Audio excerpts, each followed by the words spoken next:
The first thing I noticed was that every clock in the car stopped at the same second. 11:59. Not 12:00. Not even close. Just frozen there like time itself had gotten scared and decided to hold its breath.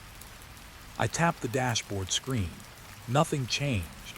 My phone still worked, but the signal bars kept flickering like they were unsure whether they wanted to exist. The road into Greymark was empty. Too empty. Not the normal kind of empty you see in small towns, but a deeper kind. Like even sound had been told to stay away. I kept driving anyway. I was sent here for a night shift story. Local news said strange clock failures and missing reports from night hours. My editor laughed when he gave me the file. Said it was probably just broken infrastructure and bored villagers. But the moment I crossed the old highway sign, the air changed. GRUMRCH pop, 1842. The paint was faded, but someone had scratched something underneath it. Fresh scratches, like nails. Don't stay after midnight. I slowed down without meaning to. That was the first open loop in my head. Who wrote it, and why scratch it instead of painting over it?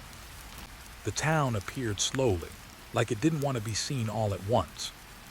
Old buildings, low roofs, streetlights blinking too late like they were thinking before turning on. Every house had curtains drawn tight even though it wasn't dark yet. That's when I noticed something else. No one was outside. Not a single person walking. No dogs. No cars passing. Just a town pretending to be asleep before night even arrived. My watch ticked once, then stopped.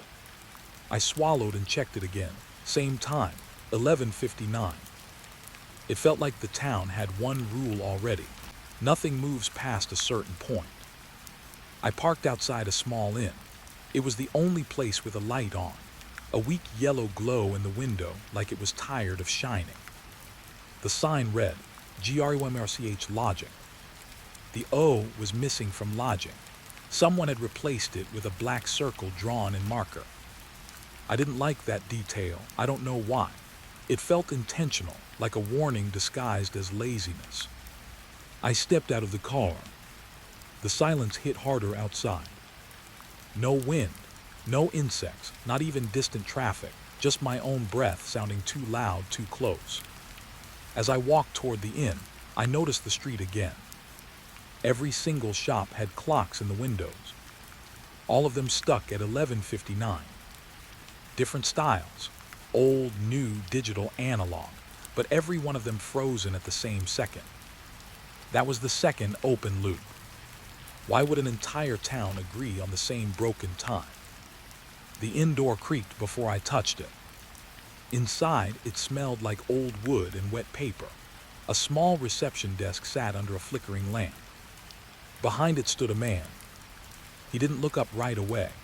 He was writing something in a book with slow, careful strokes, like each letter mattered too much. Room for one, he asked without emotion. His voice didn't echo. That was strange. The room was small enough that even a whisper should have bounced. Yes, I said, just for the night. His pen stopped. Just for the night. He repeated it softly, like testing the shape of the words. Then he finally looked up. His eyes were pale, not blind, just tired in a way that made me uncomfortable, like he had seen the same night too many times. You're late, he said. I checked my watch again out of habit. Still 11:59. I don't think I am, I replied. He didn't argue. Instead, he slid a key across the desk. Number 3. His fingers didn't fully release it. They stayed touching the metal for a second too long. Don't go out after it starts, he said. What starts? He didn't answer. That was the third open loop. I took the key. The hallway to the rooms was too long for the size of the building. That was my first real doubt. Each step echoed, but unevenly, like the sound was being swallowed in some places and repeated in others. Room 3 was at the end. The door already felt slightly open. Inside, the room was simple: bed, table, chair, a small window facing the street. But the window caught my attention immediately, because outside I could see the town clock tower, and it was moving. Slowly, smoothly. The only thing in this entire place that still knew how to function. I walked closer. The clock read 11:58. For the first time since arriving, something changed. A minute passed, then another, but my watch didn't move. It stayed frozen at 11:59. And then I heard it. A sound from outside. Not loud, not dramatic, just shifting. Like the town itself had inhaled. I leaned toward the window and saw the people. They were outside now. Every street suddenly filled with them, as if they had been waiting behind invisible walls, walking slowly, no running, no talking, all moving in the same direction, toward the clock tower. That was the fourth open loop. Where did they come from? I opened the window slightly. Cold air slipped in, but it didn't feel natural. It felt staged, like someone had turned it on. Then I noticed something worse. None of them had shadows. Not a single person cast one. I froze. My brain tried to explain it.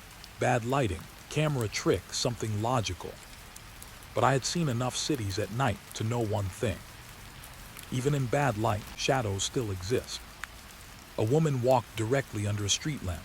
I watched carefully. Nothing beneath her feet. Just empty ground following her light. It had forgotten how to reflect her shape.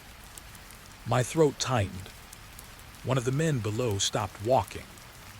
He tilted his head upward, directly at my window. Even from this distance, I could feel it. He knew I was there. He raised his hand slowly, not waving, pointing at the clock tower. I followed his gesture. The clock now read 11:59 again, not 11:58 like before. It had gone backward. My stomach dropped. That was the fifth open loop, even though I didn't want it. Time here wasn't just stuck. It was refusing to move forward. A loud bell suddenly rang.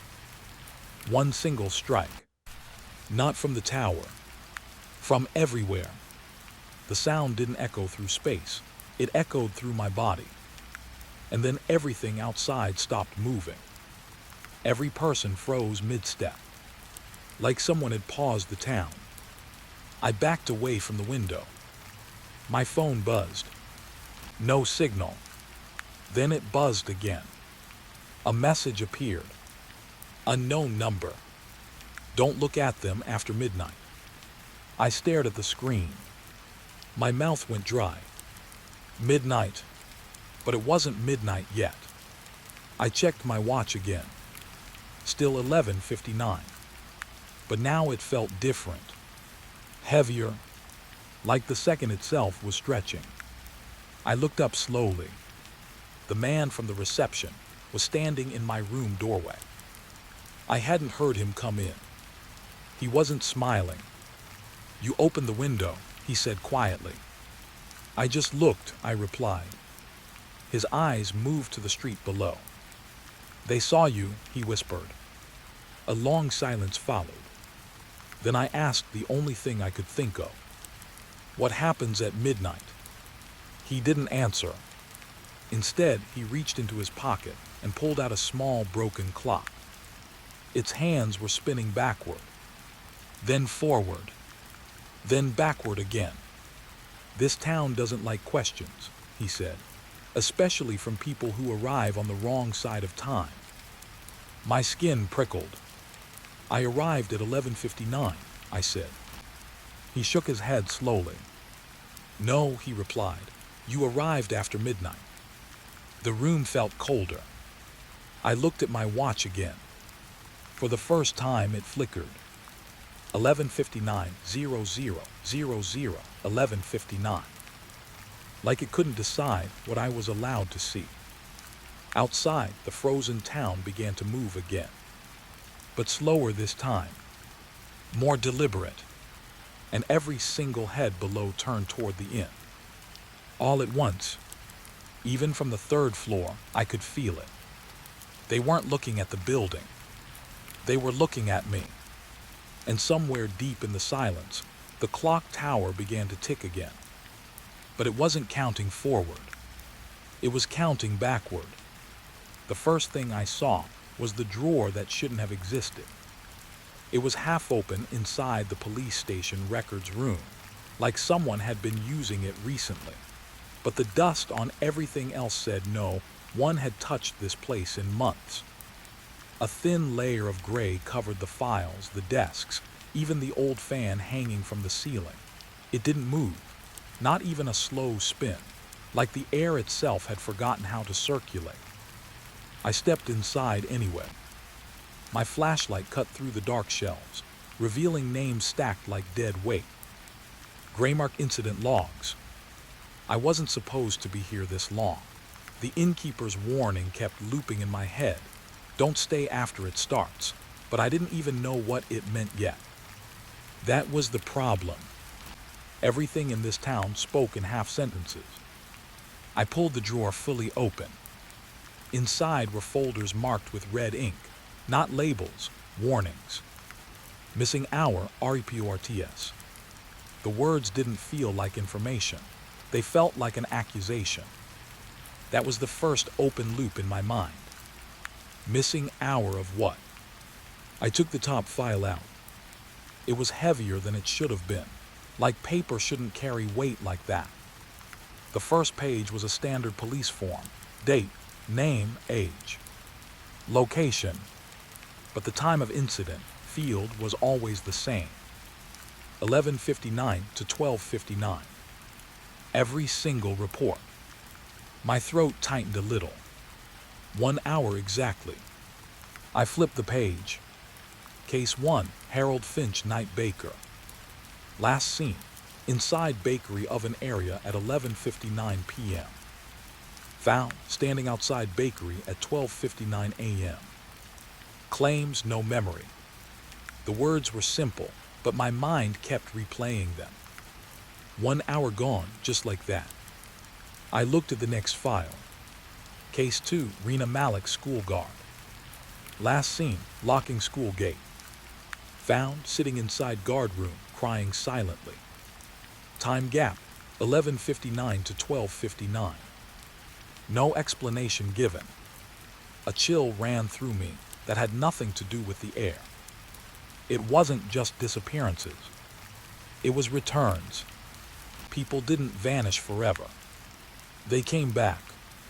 That was worse, because something had to bring them back. I moved deeper into the archive.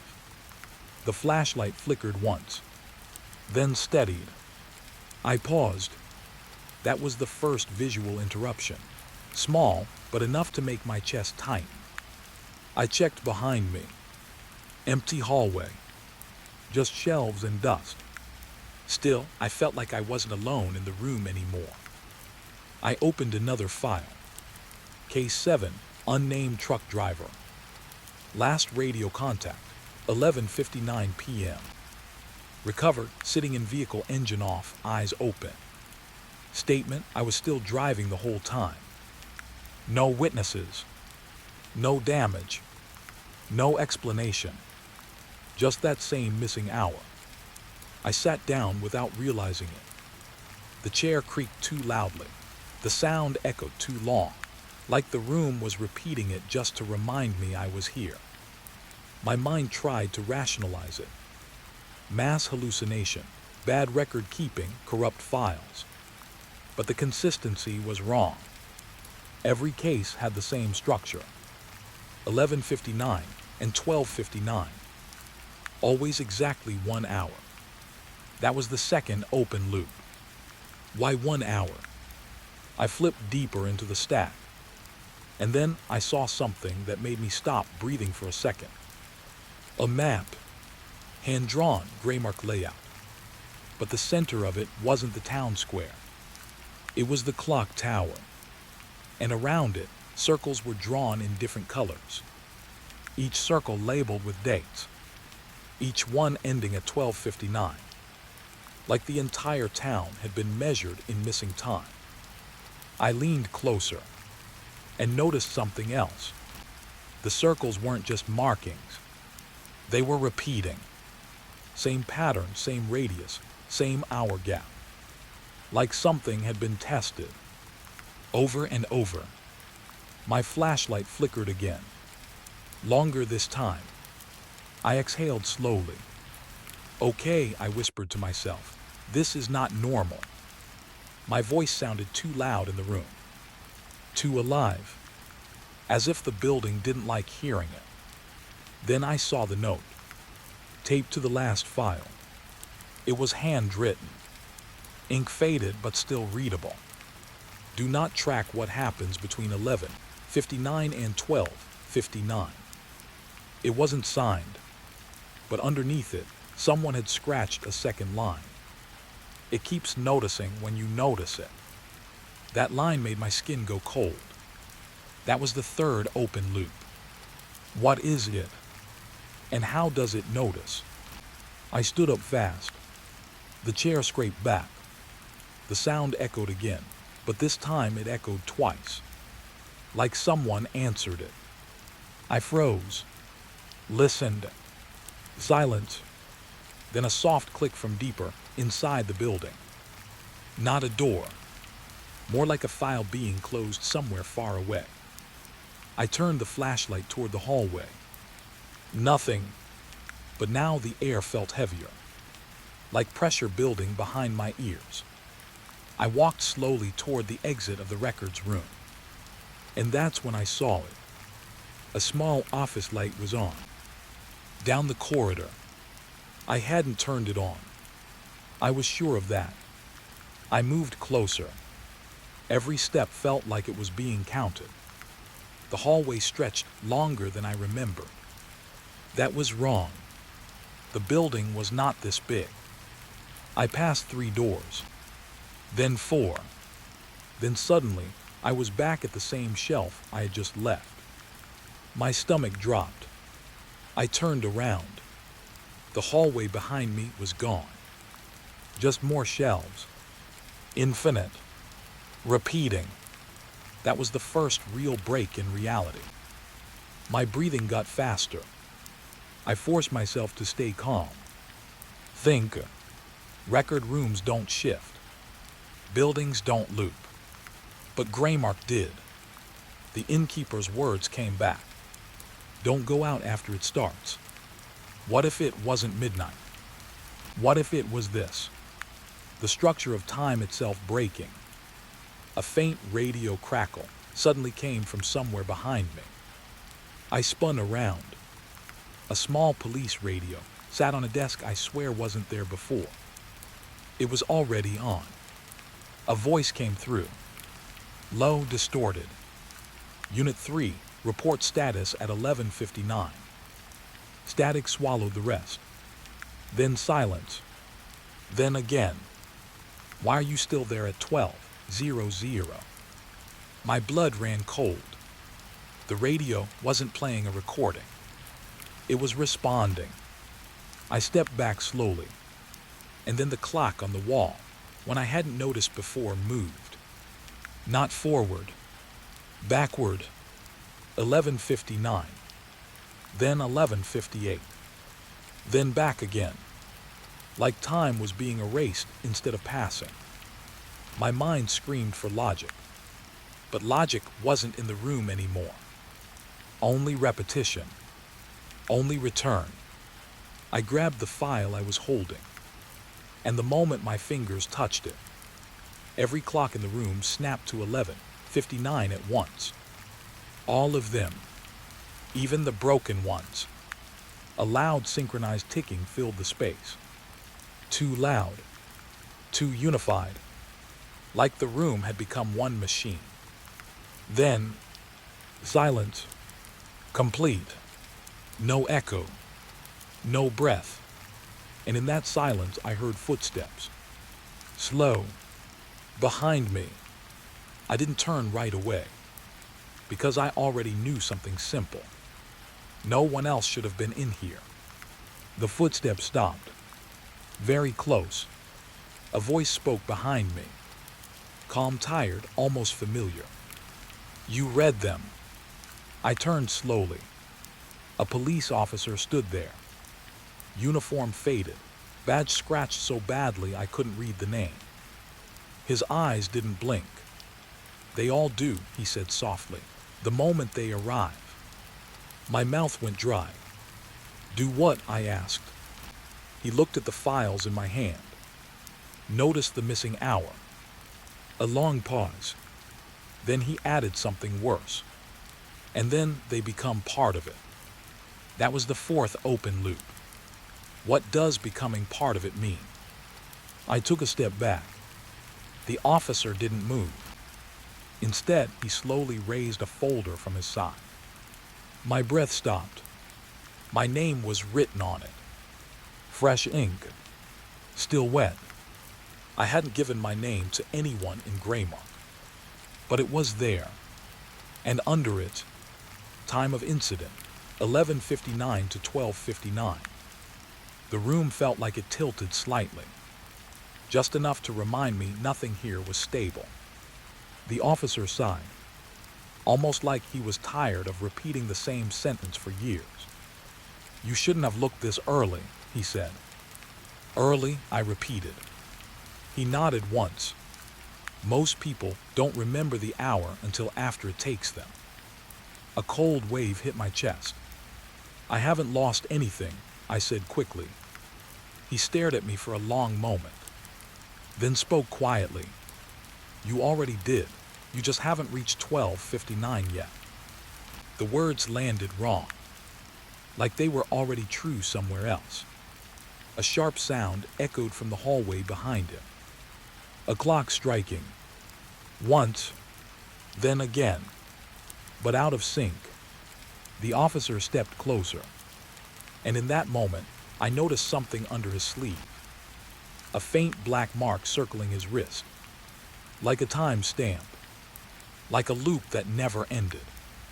My instinct told me to run, but my legs didn't fully listen, because somewhere deep in my mind, one thought had already started forming. If every case ends at 12:59, what happens to the people still inside it when it resets? The officer leaned slightly closer and whispered something that I still don't fully understand. When it reaches you, don't try to remember both hours. Then the radio behind me clicked again, and a new voice came through. Mine. The first thing I saw was the light. It shouldn't have been there. Not in an abandoned lighthouse. Not after 20 years of shut-down records, rusted warnings, and sealed government reports. But it was turning. Slow, steady. Like it had never stopped. I stood at the edge of the cliff, wind pressing against my coat, staring at that beam slicing through the fog again and again. Left, right, like a heartbeat that refused to die. My flashlight flickered once in my hand, then died completely. That was the first open loop. Why does a dead lighthouse still have a living light? Behind me, Greymark disappeared into thick mist. The town looked smaller from here, like it was trying to hide itself from the coast. But the lighthouse didn't hide.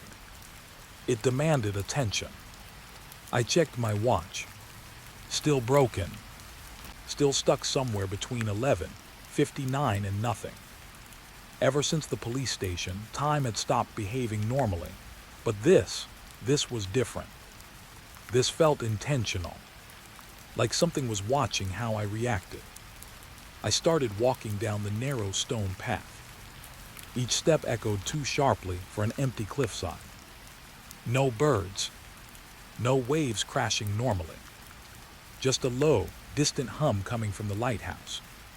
It wasn't electrical. It sounded more like breathing. The second open loop formed in my mind. What is powering it? The closer I got, the more wrong it felt. The lighthouse tower rose from the rocks like a broken tooth. Old paint peeled off in long strips. Rust stains ran down like dried blood. The entrance door was already open, just slightly, like it had been waiting for me. I didn't remember deciding to come here. That thought hit me halfway down the path. I stopped walking for a second. Wind pressed against my back like a push. No choice but forward. I stepped inside. The air changed instantly. Warm, too warm for an abandoned structure near the sea. It smelled like burnt metal and wet stone. My footsteps echoed up the spiral staircase before I even touched it. That was wrong too. Sound should wait for movement. But here it was ahead of me. I started climbing. Slowly, each step creaked like it was remembering pressure. Halfway up, I noticed something carved into the metal wall. Repeated numbers. 1159. 1159. 1159. Scratched over and over in different hands. Some deep, some fresh. That was the third open loop. Who else was here? I ran my fingers over the scratches. Cold metal. Fresh grooves. Too fresh. Like someone had been standing here recently. I looked up. The staircase twisted higher into darkness. But above me, I could hear it. A low mechanical rotation. But no machinery. No engine. Just movement. Slow, perfect, continuous. Like something was turning without permission. I climbed faster. The sound grew louder. And then I saw the lens room. The door was wide open. Inside, the giant Fresnel lens was spinning. Perfectly, smoothly. No motor. No cables. No fuel. Just motion. The beam of light swept across the sea outside the glass, cutting through fog like a blade. Left, right, left. I stepped into the room. My breath stopped for a second, because I saw the control panel. It had been removed, ripped out. The wires were gone. The power box was sealed with old rusted bolts and government tags. Closed DCOMMSSIONED, non-operational. Yet the lighthouse kept moving. That was the fourth open loop. Something dead was still alive. I walked closer. The hum grew stronger. It wasn't coming from the machine. It was coming from below, from inside the structure itself. Like the lighthouse wasn't built on the cliff. Like it was growing out of it. Then I noticed the glass. The giant lens reflected something behind me. I turned fast. Nothing. Just empty room. But the reflection didn't match. In the glass, I saw a figure standing at the staircase entrance. Still, watching. I spun back. No one there. My chest tightened. I moved closer to the lens. It kept rotating. Left, right. And every time it turned, I saw something different in its reflection. First, empty stairs. Second, a man standing halfway up. Third, a group of people behind him. Fourth, the entire lighthouse filled with silhouettes. My breath hitched. None of them were physically there, but they existed in the reflection. That was the fifth open loop. What is the lens showing that reality is? I backed away slowly. The hum changed pitch. Lower, heavier, like it noticed me noticing it. Then I heard footsteps on the stairs behind me. Real this time. Slow, measured. I turned. A man stood at the top step. He wore a faded lighthouse keeper uniform. Wet, torn, old. But his face, it didn't look old. It looked paused, like time had forgotten to finish him. "You shouldn't be here," he said softly. His voice didn't echo. That detail made my skin crawl. I swallowed. This place is shut down, I said. He nodded slowly. It was. I glanced at the spinning lens behind him. Then what is that? He didn't look back. Ignorance, he said. A pause. Then he added, or memory that won't stop repeating itself. That didn't make sense. But nothing here did.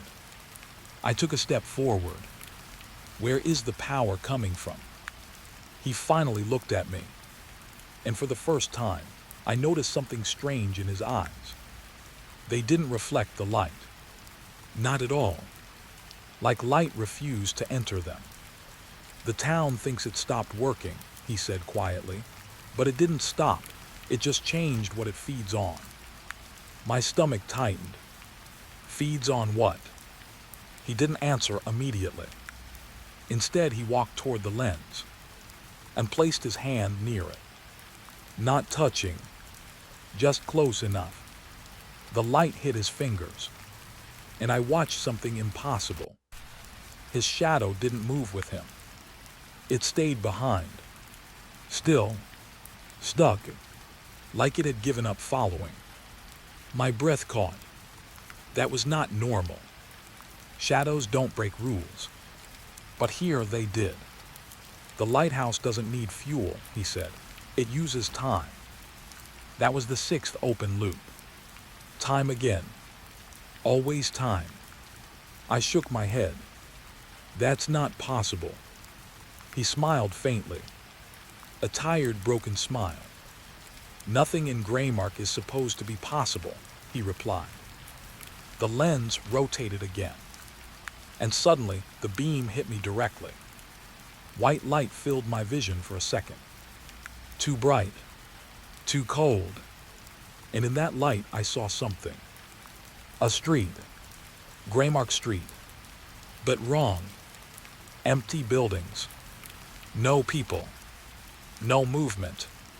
Just clocks. All stuck at 11:59. And then, a flash of myself walking into the town. Again, from a different angle, like the lighthouse was replaying my arrival. I stumbled back. What did I just see? I whispered. The keeper didn't move. That's what it remembers, he said. My pulse hammered. Remembers.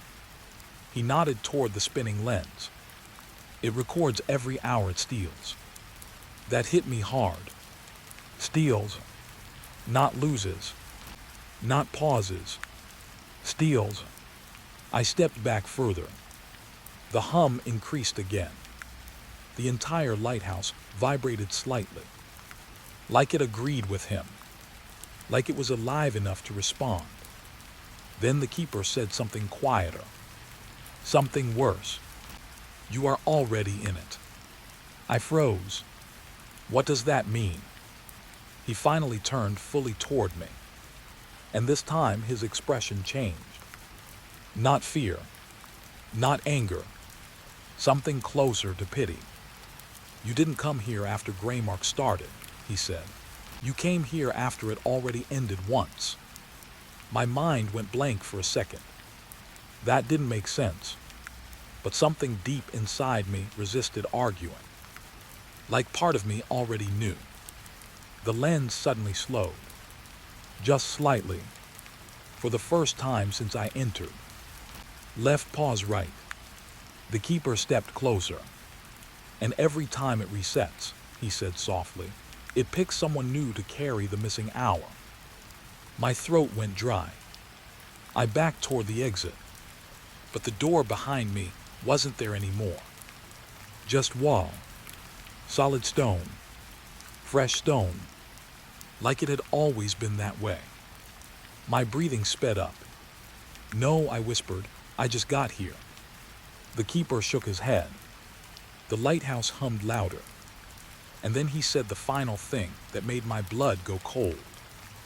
You've been climbing this lighthouse for longer than you think. The lens behind him flashed again. And this time I saw it clearly. Not Greymark. Not the sea.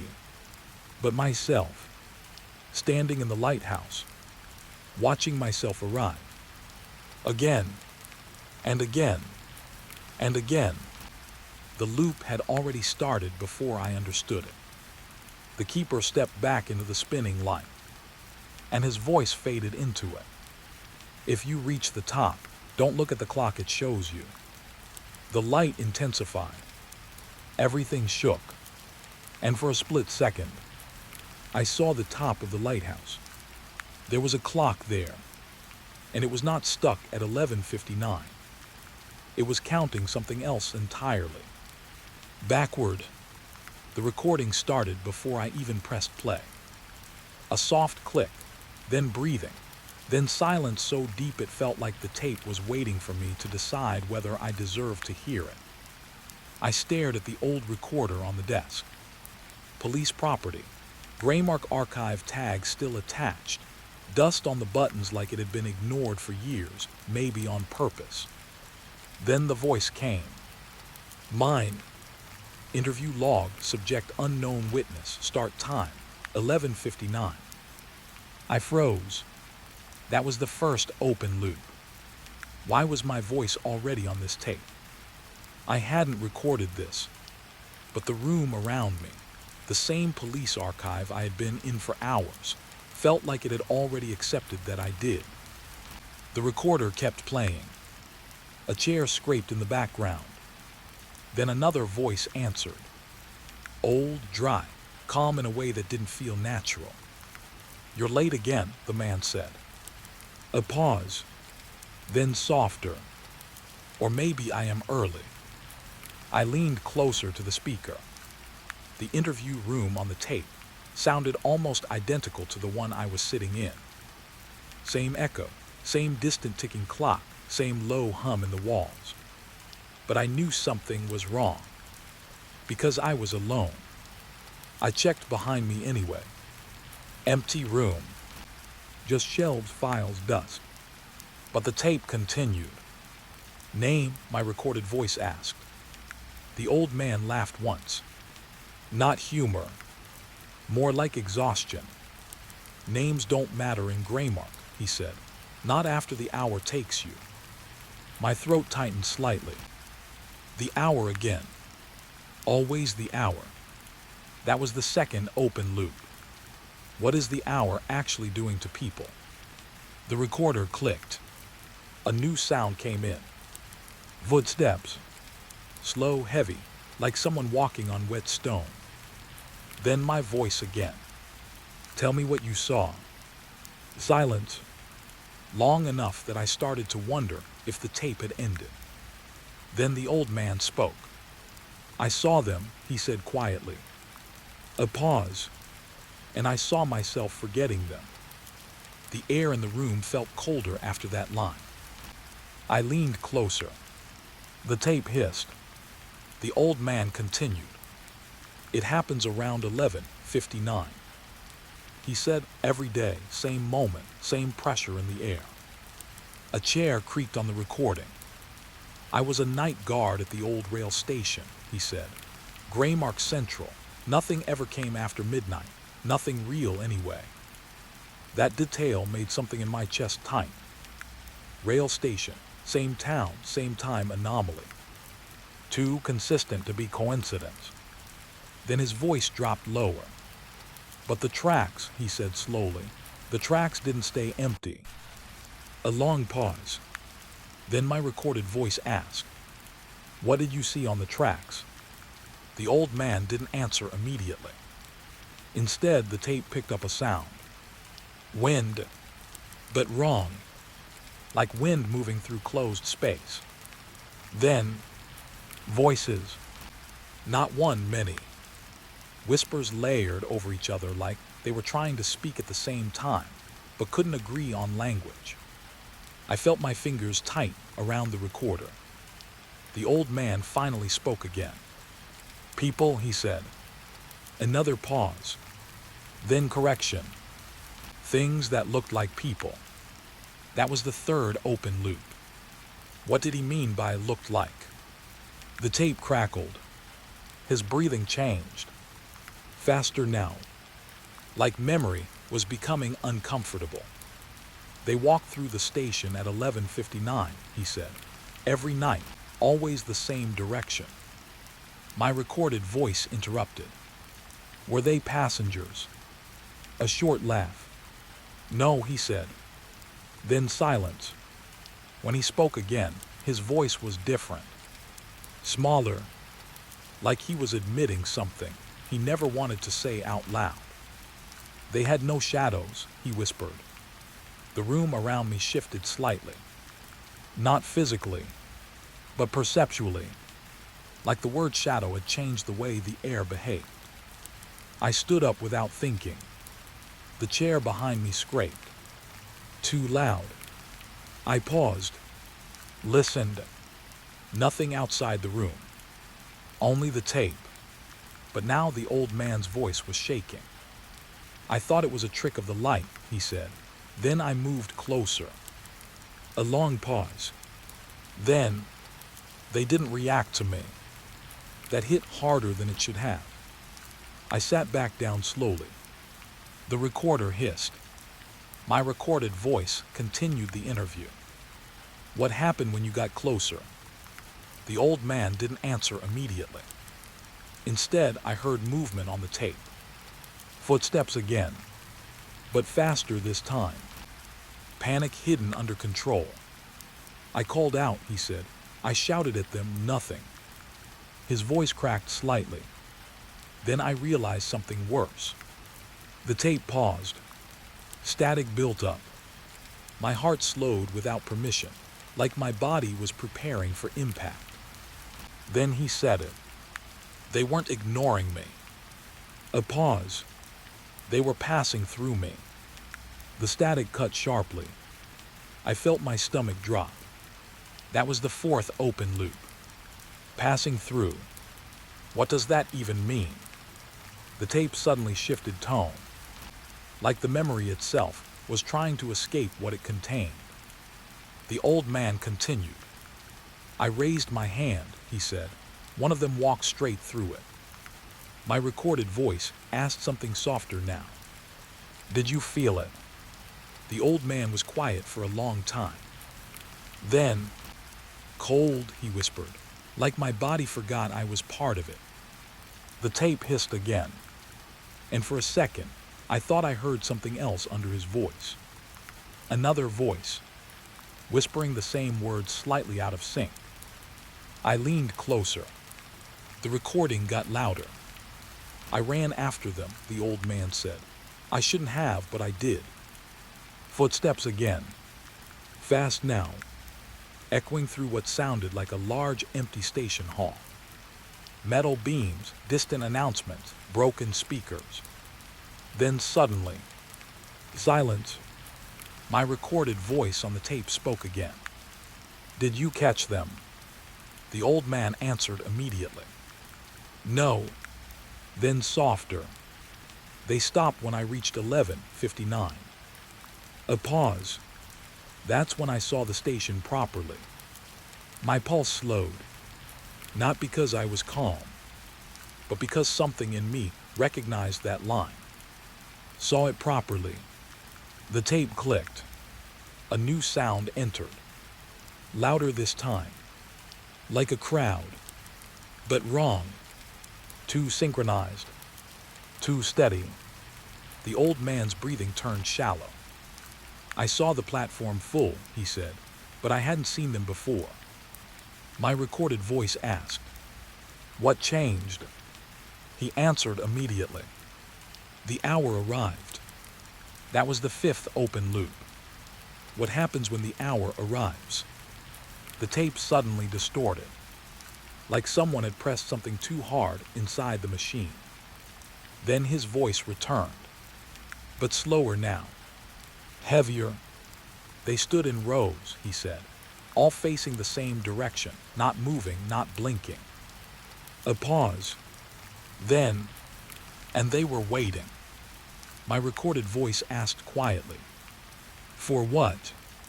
The old man whispered the answer. For me to forget them. The room felt smaller after that sentence, like the walls leaned in slightly. I didn't move. The tape continued. I tried to leave, he said, but the doors weren't where I remembered them. A pause, and then I saw my shadow.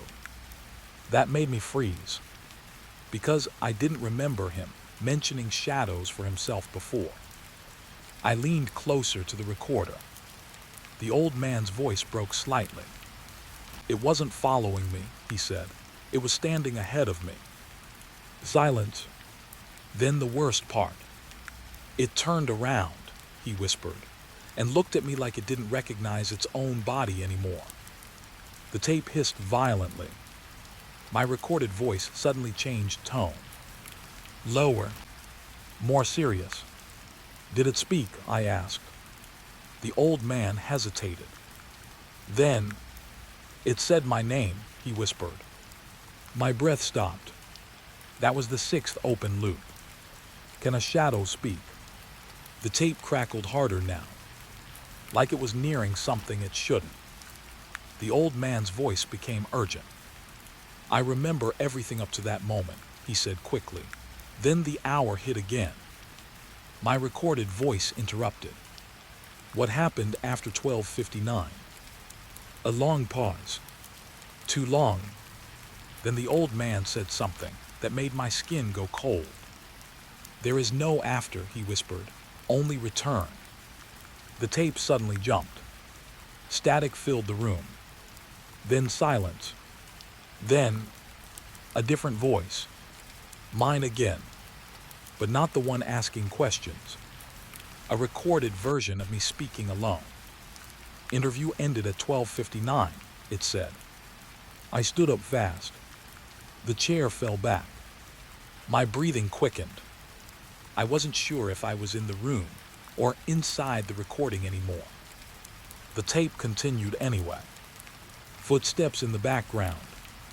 Then the old man's final words. Quiet. Broken. If you are hearing this, he said, then you already crossed the hour once. My heart slammed. The tape hissed one last time. Then, clicking. Silence. I stared at the recorder, hands slightly shaking. And for the first time since arriving in Greymark, I noticed something new. The clock on the wall wasn't stuck anymore. It was moving. Slowly. Backward. 11:59, 11:58, 11:57. And under it, carved into the wall behind the shelf, I hadn't noticed before. A line of old scratches. People without shadows were real. And beneath that, they are still walking during the hour you have not reached yet. I stepped back slowly, because now I understood something I didn't want to understand. The interview wasn't about the past. It was about the hour I hadn't lived through yet. And somewhere deep in the building, something started ticking again, like it was waiting for me to finish listening. The moment the clock hit 11:59, the air changed like something inside reality took a breath and didn't let it out. Everything went still. Not silent. Still. Even my heartbeat felt delayed, like it was waiting for permission to continue. I stood in the middle of the police archive room, staring at the clock on the wall. 11:59. Same as always. But this time, it didn't feel like a stuck moment. It felt like a doorway. That was the first open loop. What actually happens when the missing hour starts? The fluorescent light above me flickered once, then held steady. Too steady, like it was forcing itself to behave. I took a slow step back. The room didn't respond correctly. My footsteps didn't echo. That was wrong. Even empty rooms echo. But this one swallowed sound like it was hungry. Then the clock ticked. Once. Loud. Too loud. And the second hand moved. Forward. For the first time since I arrived in Greymark. My throat tightened. I didn't want to believe it, but something inside me already knew. The hour wasn't stuck. It was waiting. The second hand moved again. 11:59, and then it didn't stop. It crossed 12:00. The moment it happened, the room bent. Not physically, but mentally. Like my brain had to adjust to a rule change I wasn't warned about. A low hum filled the air. Not from outside, from inside the walls. That was the second open loop. Where does the sound come from when time moves wrong? My phone buzzed.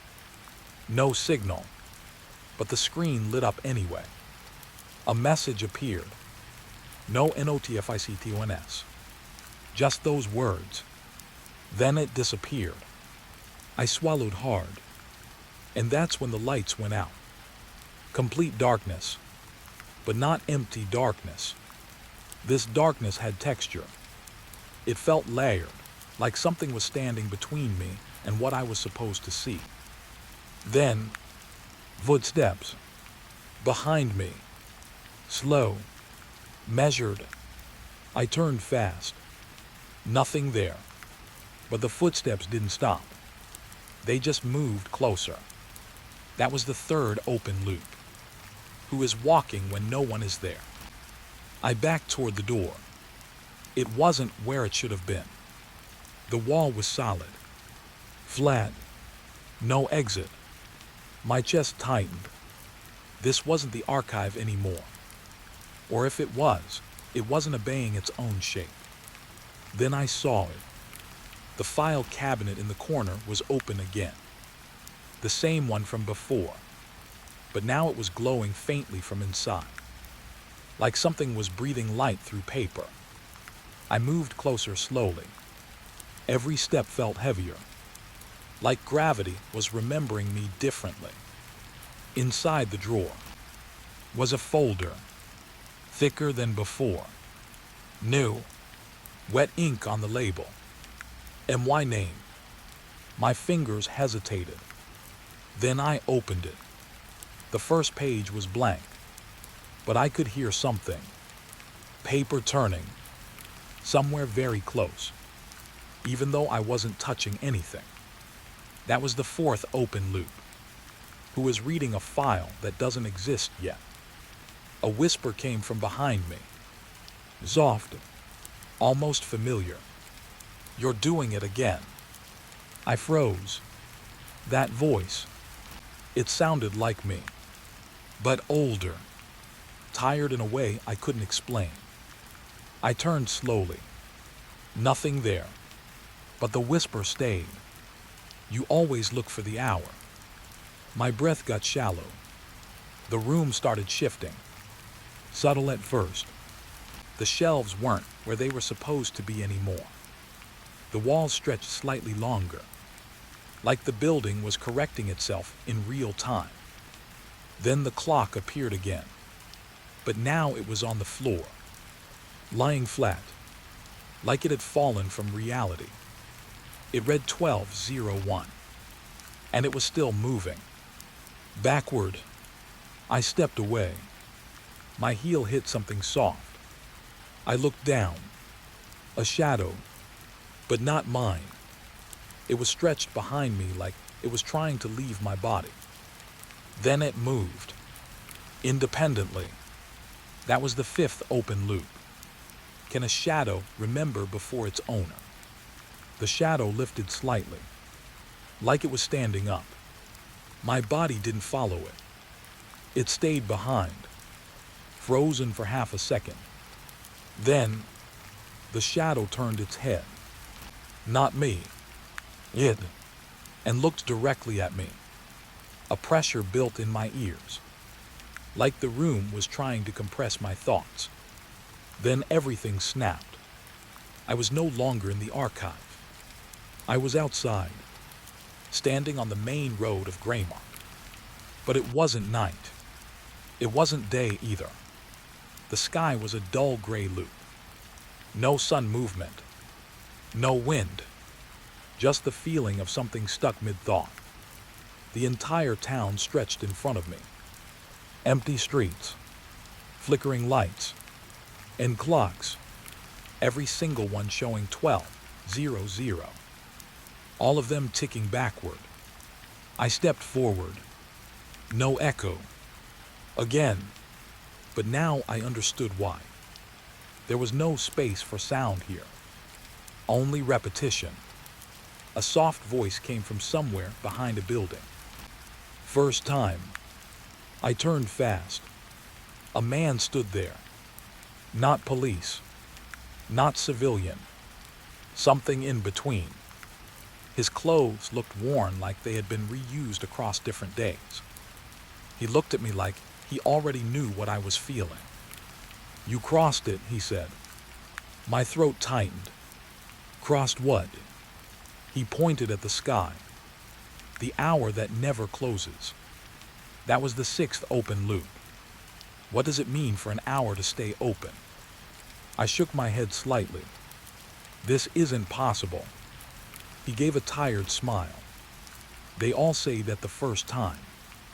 A distant sound echoed through the town. A bell. Slow. Once.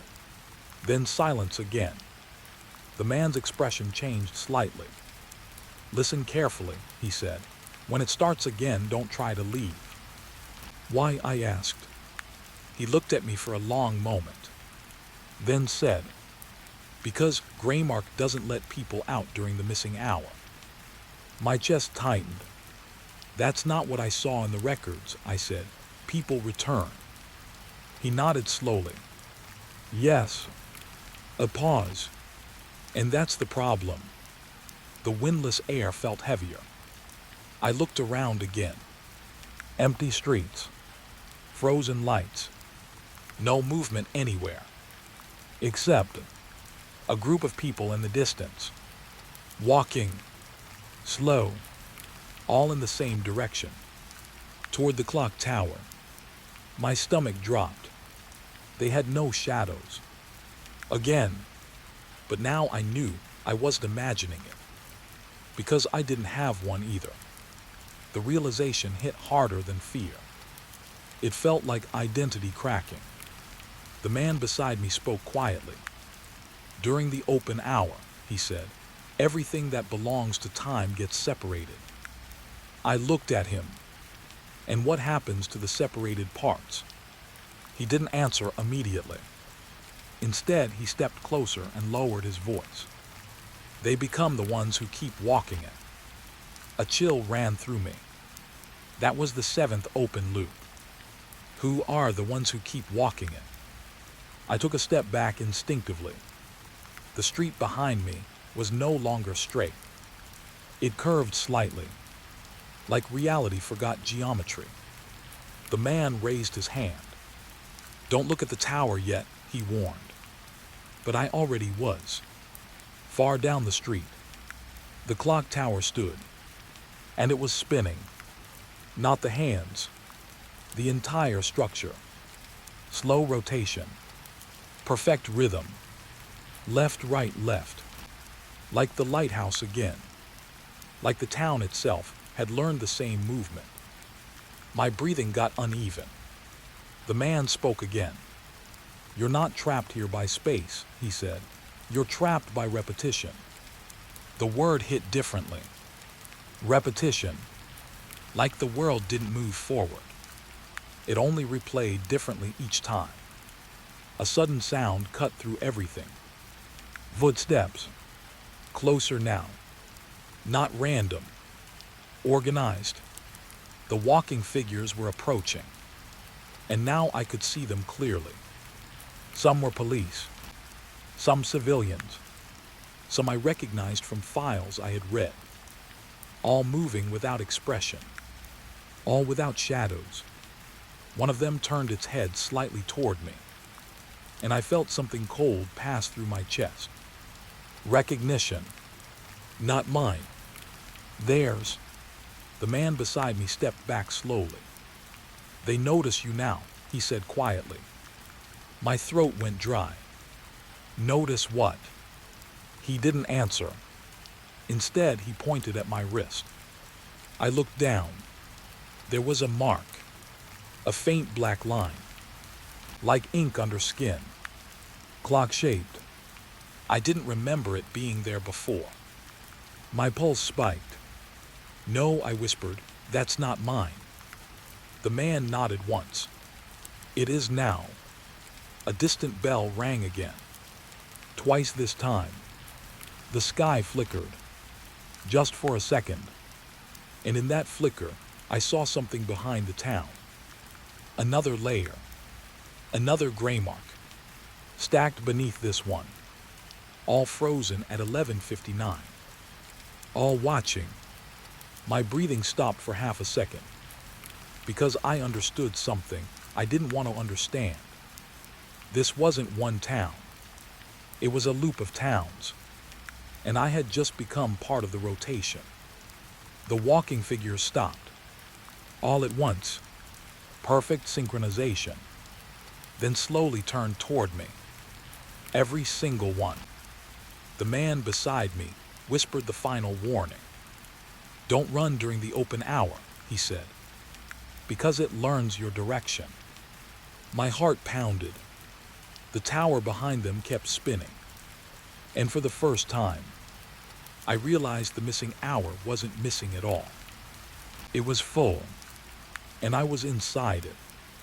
The figures took one step forward, all at once, and the clock in the sky changed again. 12:02. Backward. The GPS stopped working the moment I crossed the county line. Not froze, not lagged. It erased itself. 1 second, the map showed a straight road into Blackwater County. The next second, the screen turned gray like it forgot what direction meant. Then the voice cut in. Recalculating, recalculating. Again and again. Like it was panicking.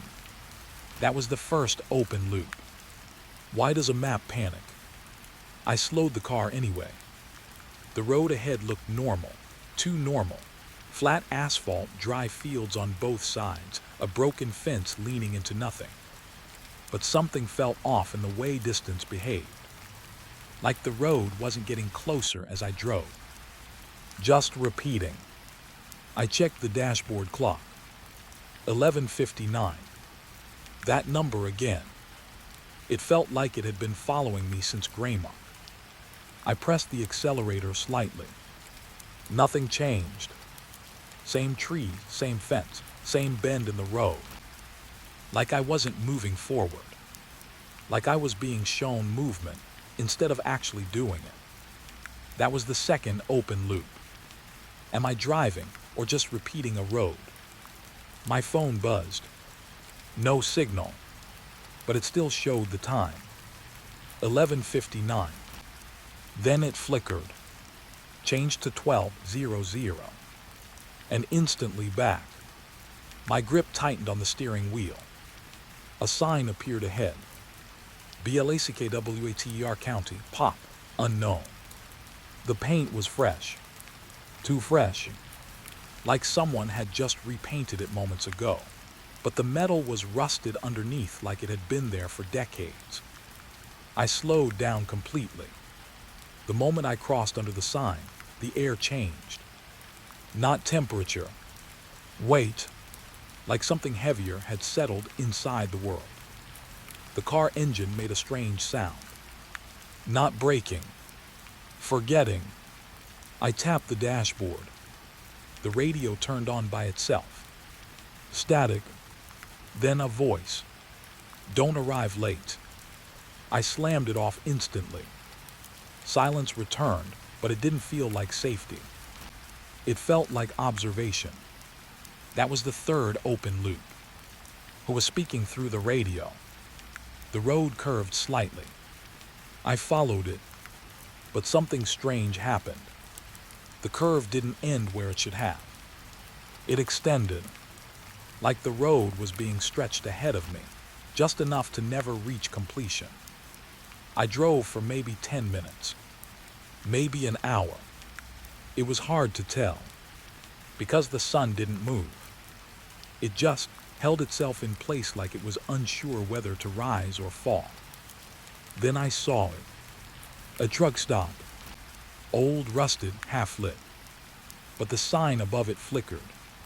Open, open, open. Even though the building looked abandoned. I pulled over without thinking. That was the fourth open loop. Why does an abandoned place say open? The moment I stepped out of the car, I noticed something worse. The wind didn't move. Not stopped. Absent. Like it had never existed here.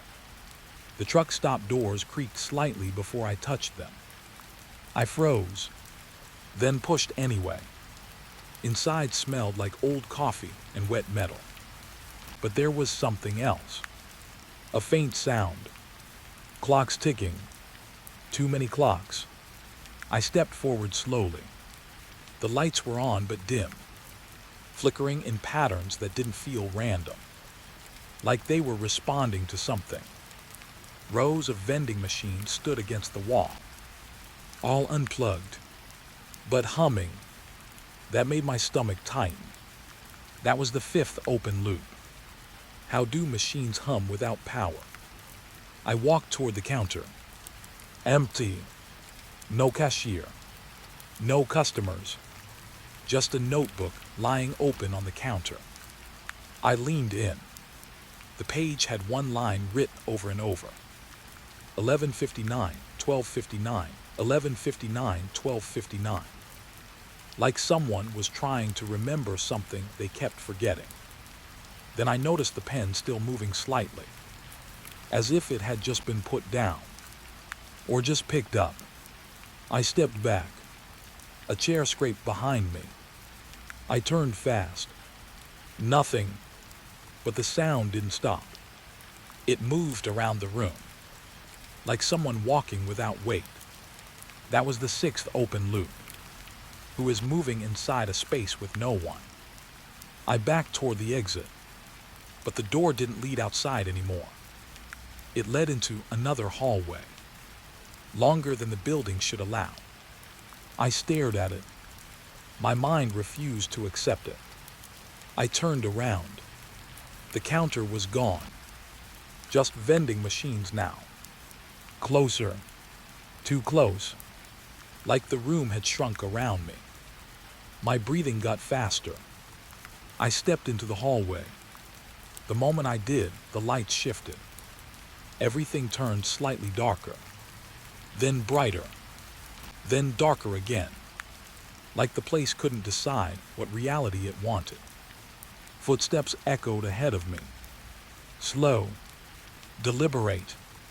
I followed them without meaning to, because something about them felt familiar, like I had already heard them before.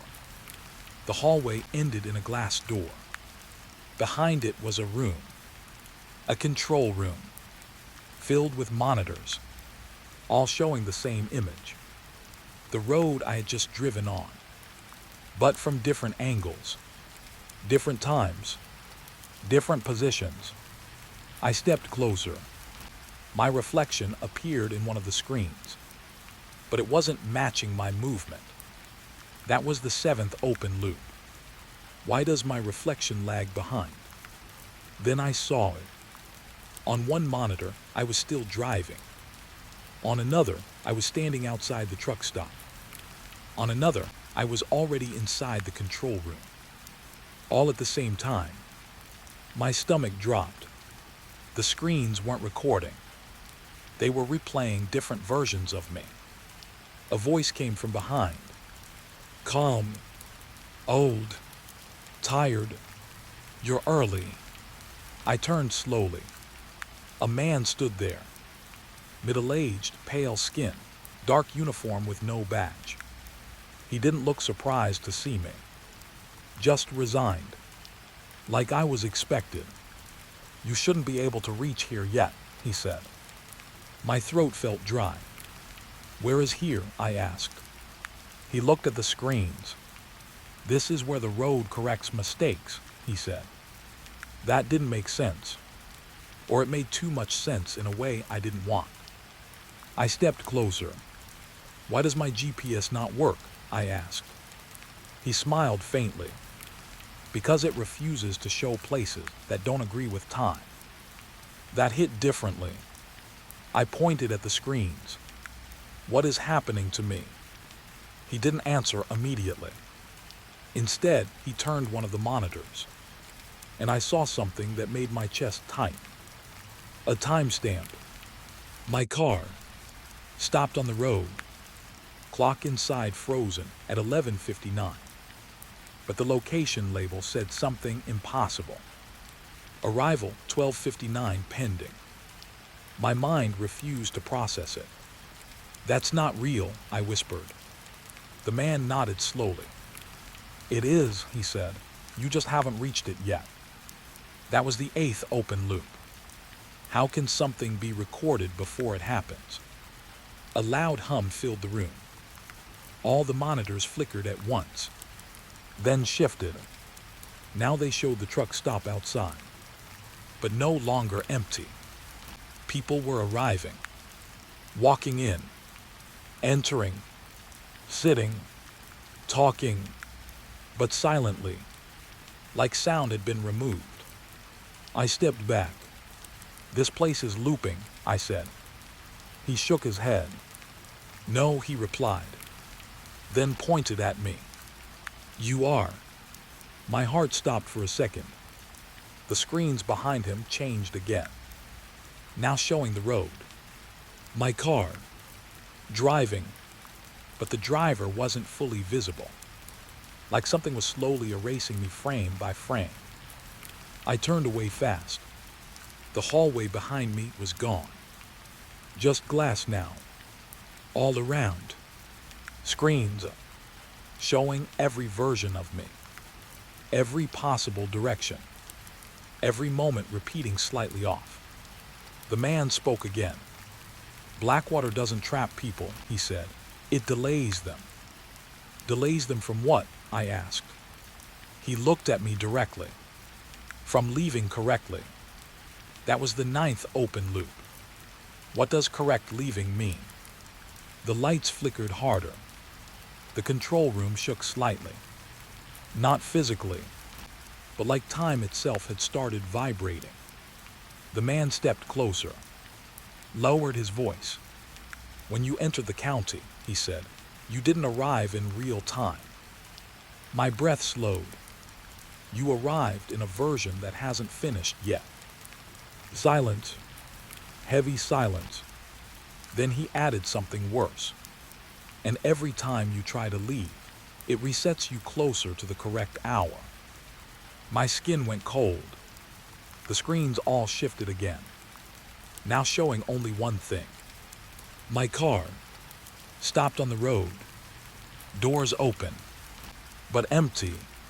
No driver, no movement, just waiting. The man took a step back. Right now, he said softly, you are still arriving. My mind cracked slightly at that. Still arriving. Not arrived. Not lost. Arriving. A sound came from behind the glass. A horn. My car horn. Outside.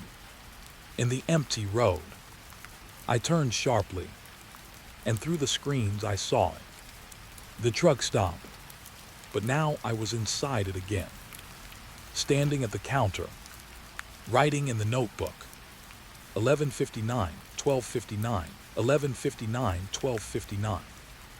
Over and over. My hand moving, even though I wasn't there. The man's voice faded slightly. Blackwater doesn't end roads, he said. It repeats the moment you think you've entered it. The control room lights flickered one last time, and everything went dark. But before the darkness fully closed, I saw the road again, still stretching forward, still unfinished, and somewhere inside it, a version of me was already driving back into it. The first time I saw it disappear, I thought I was blinking too slowly. 1 second the truck stop was there, bright lights, neon sign buzzing, trucks parked in rows like sleeping animals. Then, nothing, just empty road. No building, no sound, no cars. Like someone had erased a piece of the world with a clean hand. That was the first open loop. How does a full place vanish without leaving even dust behind?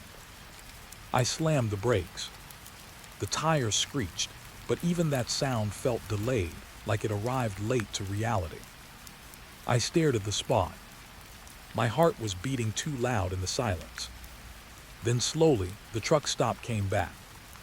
Not fatting in, not appearing, just returning, like it had always been there, and I was the one who forgot. The neon sign flickered once.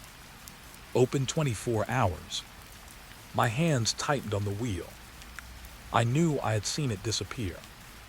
I knew it, but the road didn't care what I knew. That was the second open loop. Can reality overwrite memory in real time? I pulled into the parking lot slowly. The place looked normal now. Too normal. That made it worse. Bright vending machines, fuel pumps humming, a few trucks parked like nothing strange had ever happened. But my watch said something else. 11:59. Of course it did. I stepped out of the car. The air felt heavy again. Same feeling as Blackwater. Same pressure like time was holding its breath. A bell above the door rang when I entered. Too sharp. Too loud. Inside smelled like burnt coffee and oil. A man stood behind the counter, wiping it slowly. He didn't look up. "You're early," he said. My throat tightened. "Early for what?" I asked. He finally looked at me, and his eyes didn't match his voice. His voice was calm. His eyes were tired, like he had answered this question too many times. "For the gap," he said. That was the third open loop. What gap? I looked around. The truck stop was busy, but something was off. People moved normally, but their movements felt slightly delayed, like each action had to pass through something before becoming real. A truck driver poured coffee, but the steam didn't rise. It just stayed, frozen above the cup. I blinked. It didn't change. That was wrong. I walked deeper inside. The vending machine lights flickered in a pattern. Not random. Predictable. Like breathing. A radio near the counter crackled. Then a voice came through. "Missing interval begins at 11:59. I froze. The cashier didn't react. Like he already knew. That was the fourth open loop. What is the missing interval? I turned back to the counter. "Did you hear that?" I asked. The cashier nodded slowly. "Yes." Then added, "It's almost time." My stomach tightened. Time for what? He didn't answer. Instead, he pointed at the wall clock. It read 11:59. The second hand was not moving, but I could hear ticking. Somewhere. Not from the clock. From the building itself. That was the fifth open loop. Why does sound come from nowhere? A truck horn blasted outside. Too sudden. Too loud. I rushed to the window. Outside, everything was gone. Again, the truck stop had vanished. No building. No vehicles. No pumps. Just road. Empty desert road stretching forever. I stepped back fast. My heart hammered. I turned to the cashier. He was still there, still wiping the counter, like nothing changed. "Where did it go?" I asked. He didn't look up. "It's not gone," he said, then paused. "It's just between hours." That line hit differently. Between hours. That was the sixth open loop. What exists between hours? The radio crackled again. This time louder. Recording phase active. The lights flickered. The cashier finally stopped wiping. He placed the cloth down slowly and said something I didn't expect. "You should leave now." I didn't move. "Why?" I asked. He looked at me, and for the first time, he sounded unsure. "Because you stayed too close to 11:59. My throat went dry. Outside the window, the empty road shimmered slightly, like heat waves, but colder, more structured. I stepped closer to the glass and saw something forming. Shapes, not fully visible, but repeating outlines, like a building trying to remember itself. That was the seventh open loop. Can a place rebuild itself from memory? The cashier spoke again, quieter now. "It always lasts 17 minutes, he said. I turned. "What lasts?" He pointed outside. "The absence." A chill ran through me.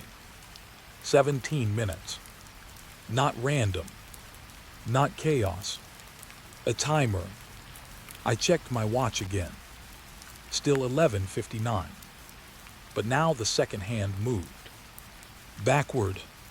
Slow. Deliberate. My breathing quickened. "You're saying it disappears every day?" I asked. He nodded, and returns exactly as it was. A pause, except for the people who notice. That last line made my chest tight. "Where do they go?" I asked. He didn't answer immediately. Instead, he looked at the floor and said quietly, "They stay in the gap." That was the 8th open loop. "Where is the gap?" A loud metallic sound came from outside, like something large shifting. I turned back to the window. The truck stop was returning. Not slowly, not gently, like reality snapping back into place. Lights first, then walls, then vehicles, then people, all exactly where they were before. But something felt wrong. Subtle, like a photograph slightly misaligned. The cashier sighed. "It's back," he said. I stared outside. "Nothing changed," I said. He shook his head. "You just didn't see what was missing." My stomach dropped. I stepped outside again. The moment my foot hit the ground, everything stopped. Completely. No wind. No sound. Even light felt paused. Then, the world flickered, and the truck stop was gone again. But this time, I was still standing where it had been. Except I wasn't alone.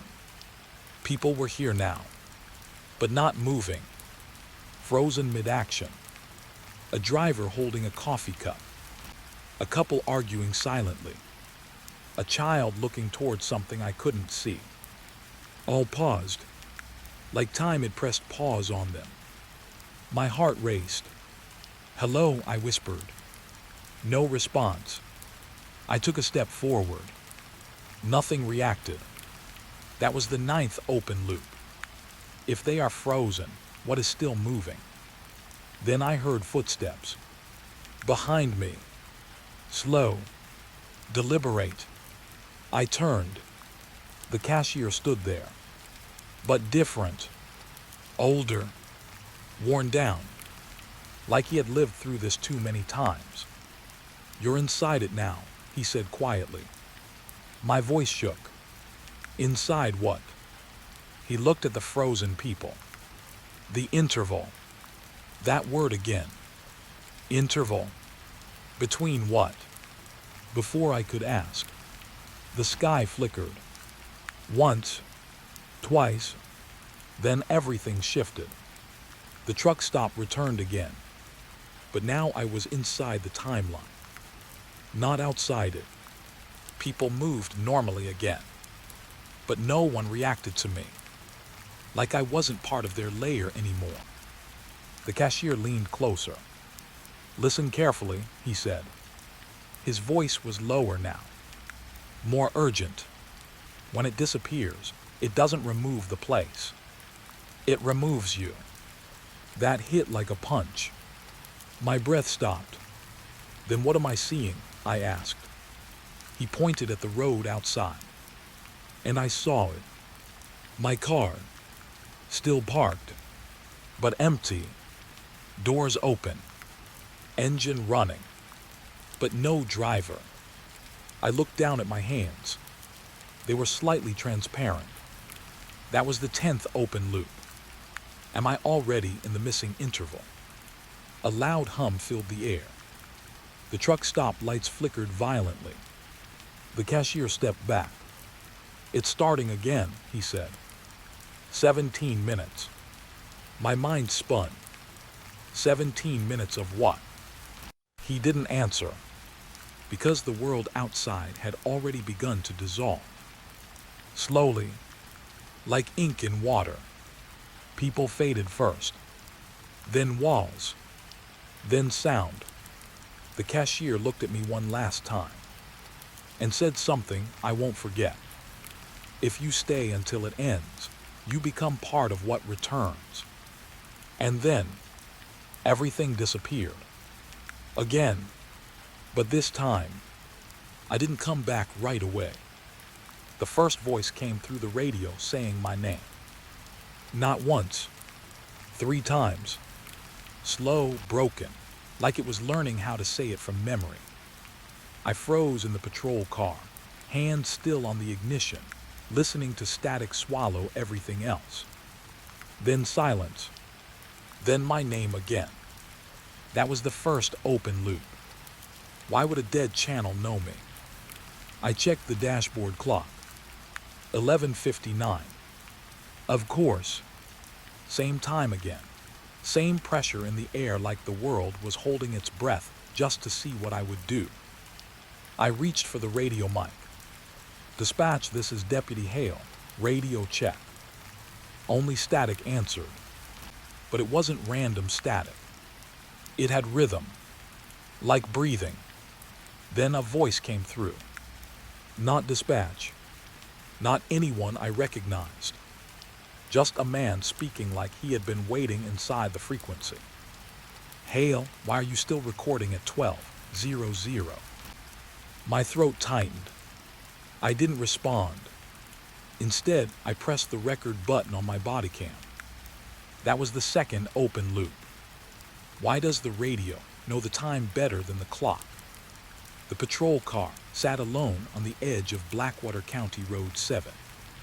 Empty fields on both sides. No wind. No movement.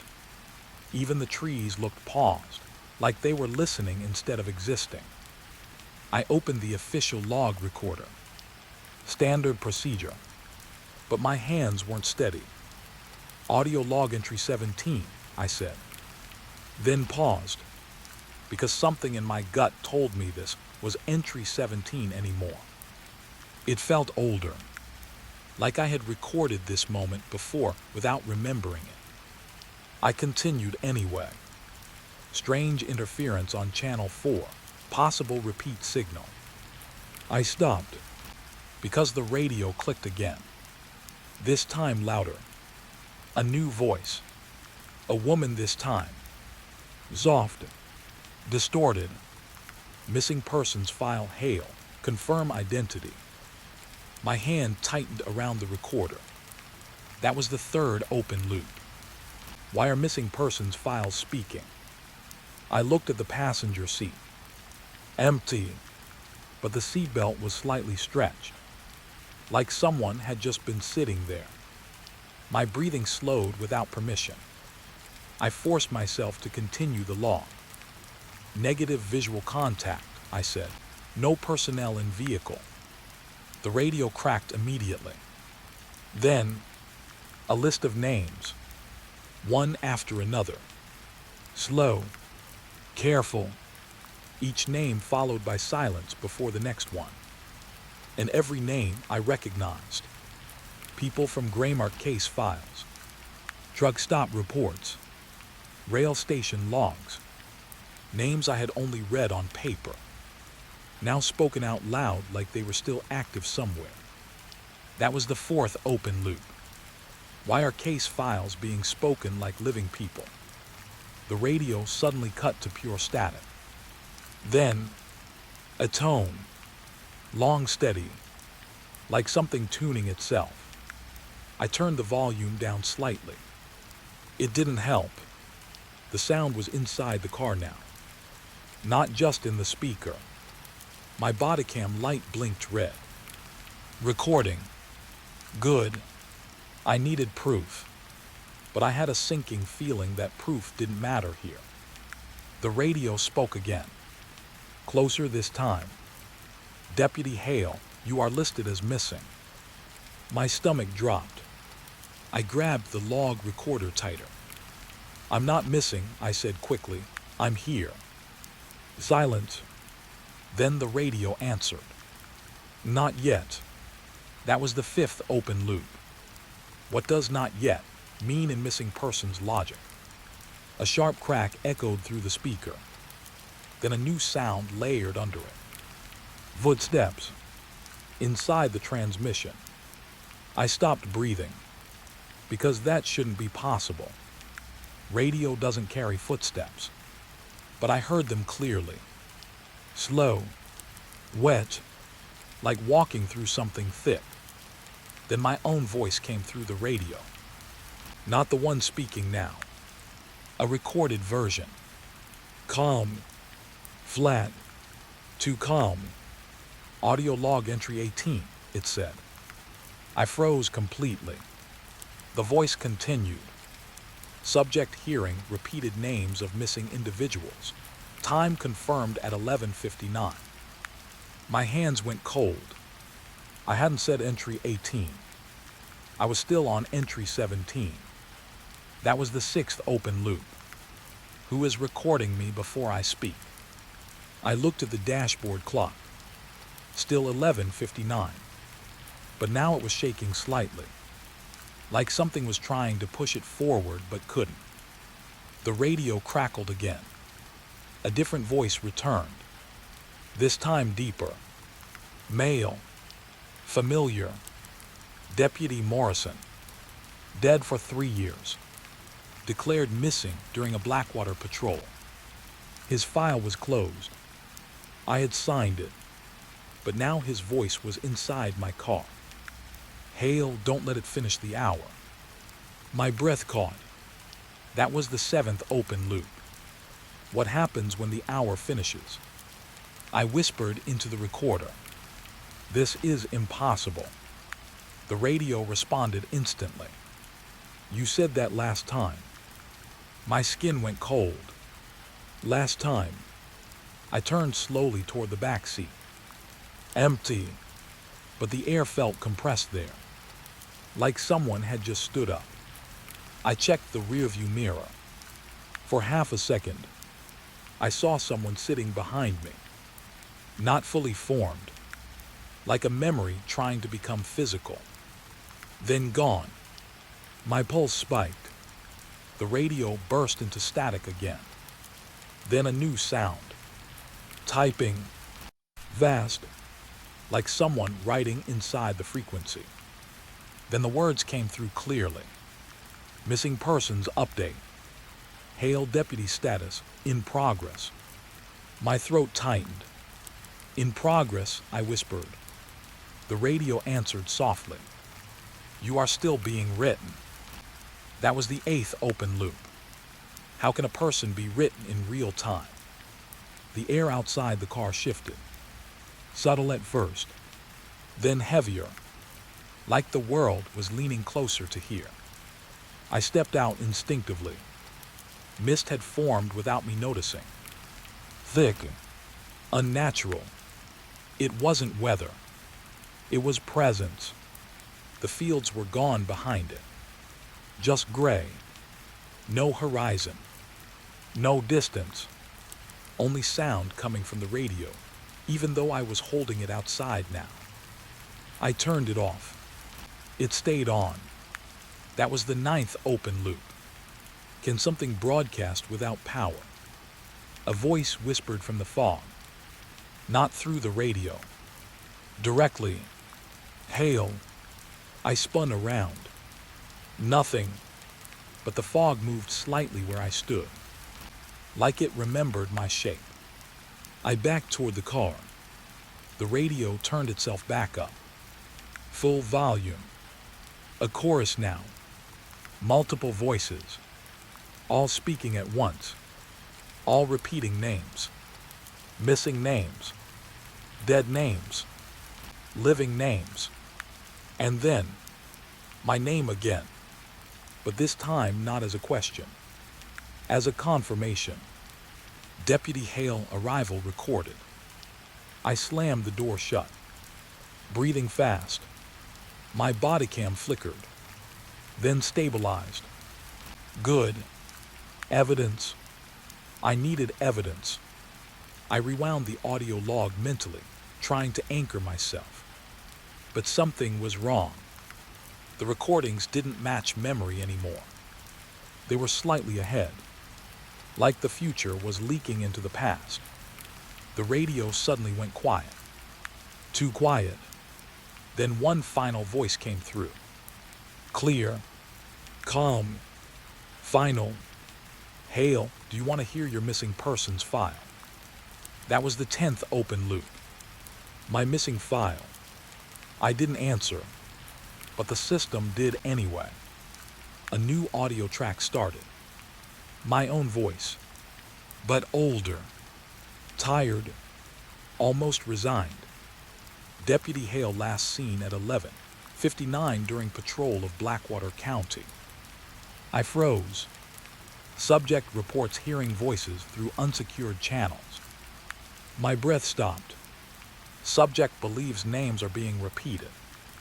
The voice paused, then continued. Subject no longer distinguishes between broadcast and memory. I shook my head violently. No. But the recording didn't stop. It got worse. Final status update. Hale continues recording past 12:00. My stomach dropped. That line hit differently. Past 12:00. The radio crackled one last time, and everything went silent. No voices, no static, just breathing. Then a soft tone, like a system finishing something. The dashboard clock finally moved. 11:59, 12:00, and stayed there. My body went cold. Outside the car, the fog cleared slightly, enough for me to see the road again. But it wasn't empty. Figures stood along it, still, silent, all facing the car, all holding radios, every single one of them crackling with my voice. I felt my hand shake on the steering wheel, because I finally understood the pattern. The missing persons weren't missing. They were broadcasting, still transmitting from wherever 11:59 ends. The radio clicked one last time, and my own voice whispered from it. Deputy Hale stopped recording. A pause, then softer. You are becoming signal. And then the fog started moving toward me again. Slow, intentional, like it knew I had finished listening. The river wasn't flowing the wrong way. That was the first lie my mind tried to tell me. It was worse than that. It was moving like time had been turned inside out and forced to behave. Water rising upstream without falling, pulling itself backward like it was remembering where it came from. That was the first open loop. How does a river forget gravity? I stood at the edge of Blackwater River, flashlight shaking in my hand. The beam hit the surface and didn't reflect normally. It bent, like the water didn't want to show me what it was holding. Behind me, the forest was silent. Not natural silence. The kind that feels like everything is listening, but refusing to respond. My radio crackled once, then died. No signal. Of course, everything in Blackwater stops behaving properly after 11. 11:59. I checked my watch. 11:59. Again, that number wasn't just repeating anymore. It felt like it was following me personally. The river made a low sound. Not flowing. Breathing. That was the second open loop. Why does water breathe? I stepped closer to the bank. The mud beneath my boots felt too soft. Too warm. Like something underneath it was still alive.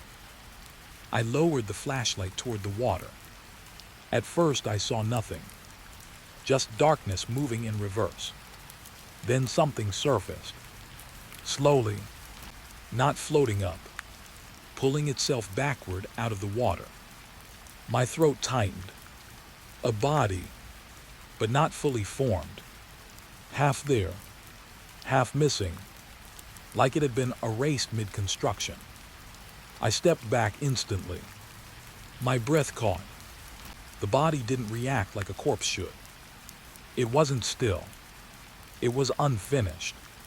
Skin missing in places that revealed nothing underneath. Not bone, not muscle, just absence shaped like a person. That was the third open loop. What is a body without completion? The river pulled it backward again. Slowly, deliberately, like it was trying to hide it again. I forced myself to stay still, because if I moved too fast, I felt like the river would notice me differently. Then I saw another shape, and another, rising, not drowning, not floating, being undone. The water wasn't giving them up. It was returning them. My stomach tightened. I whispered into the radio out of habit. "Dispatch, do you copy?" Only static answered. But the static wasn't random. It sounded like whispers layered inside noise. Almost words. Almost names. That was the fourth open loop. Our names trapped in static. I took another step closer.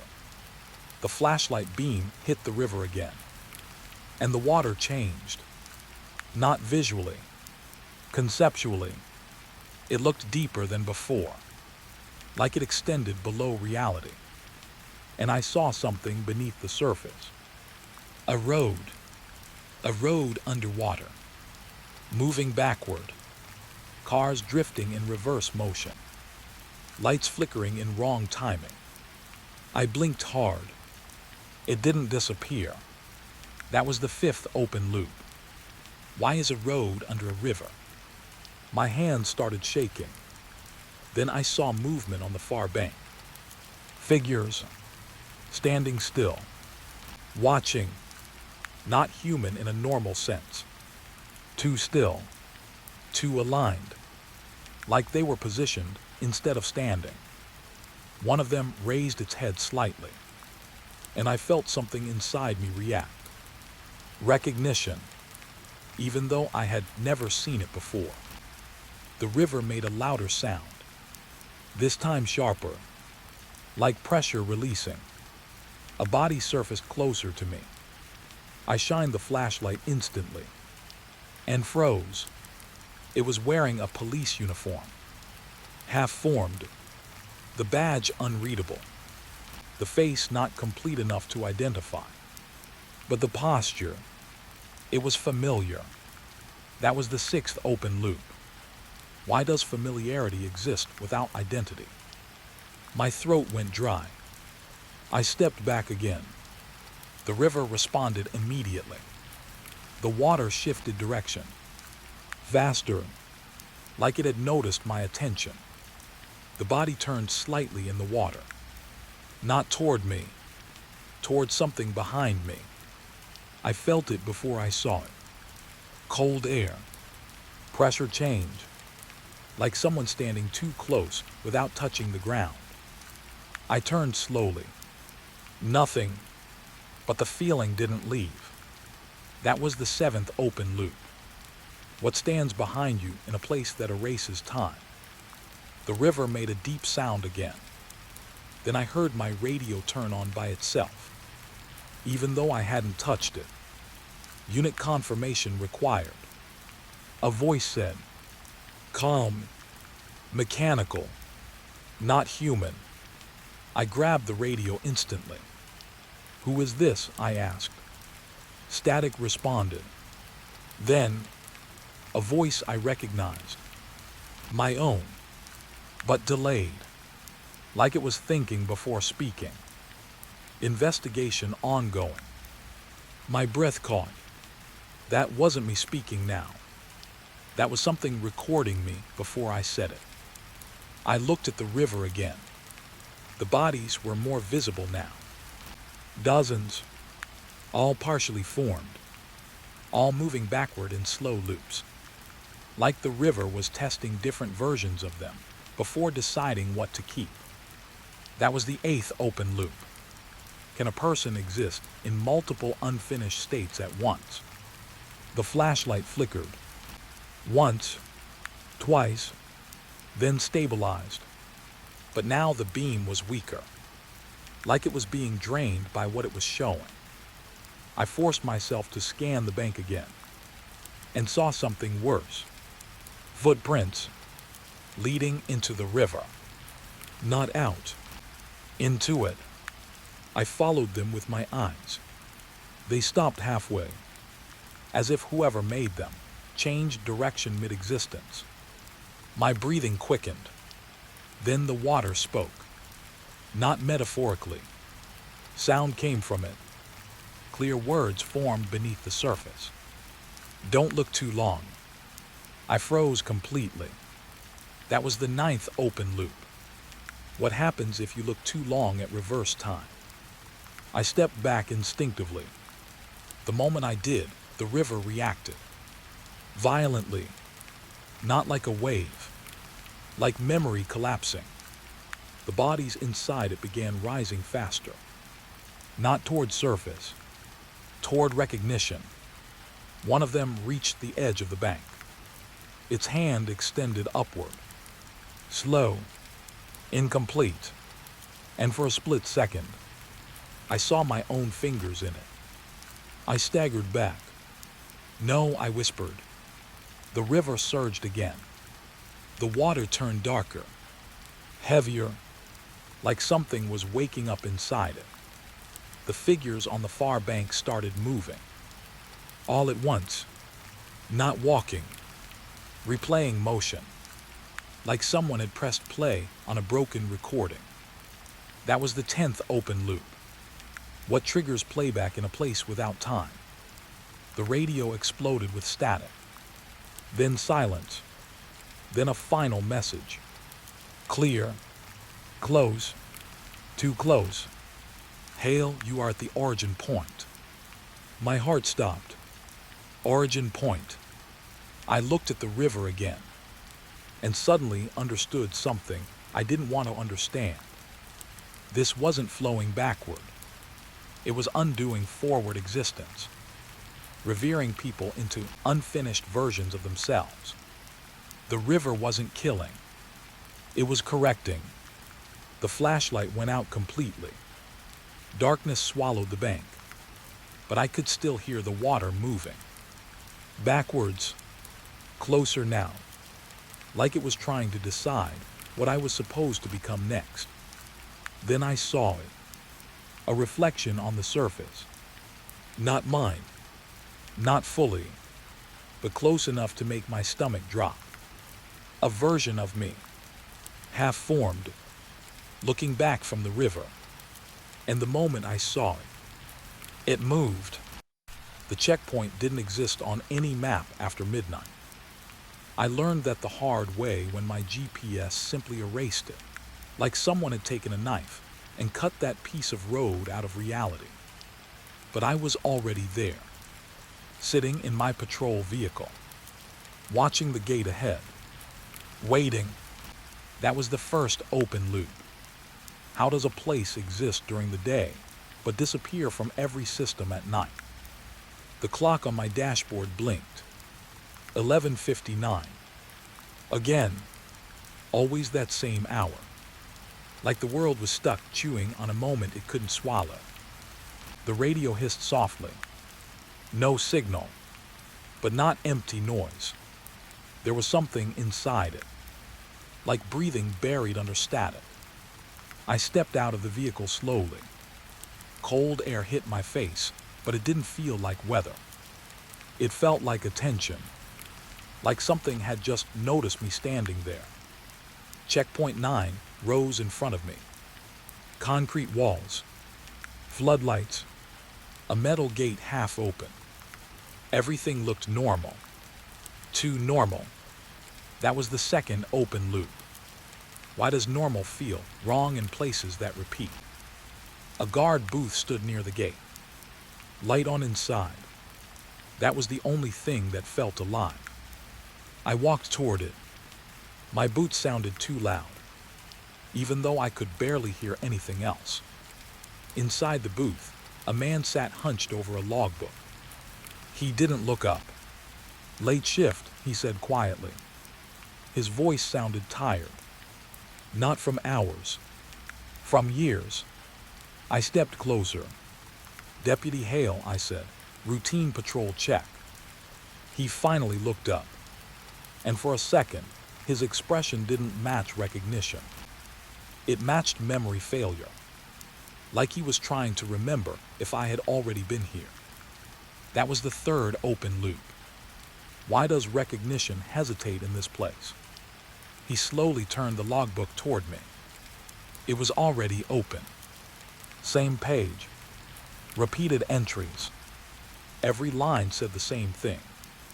11:59, unidentified passenger reported. 11:59, unidentified passenger reported. 11:59, unidentified passenger reported. My stomach tightened. This is every entry, I asked. He nodded slowly. Every night. A pause.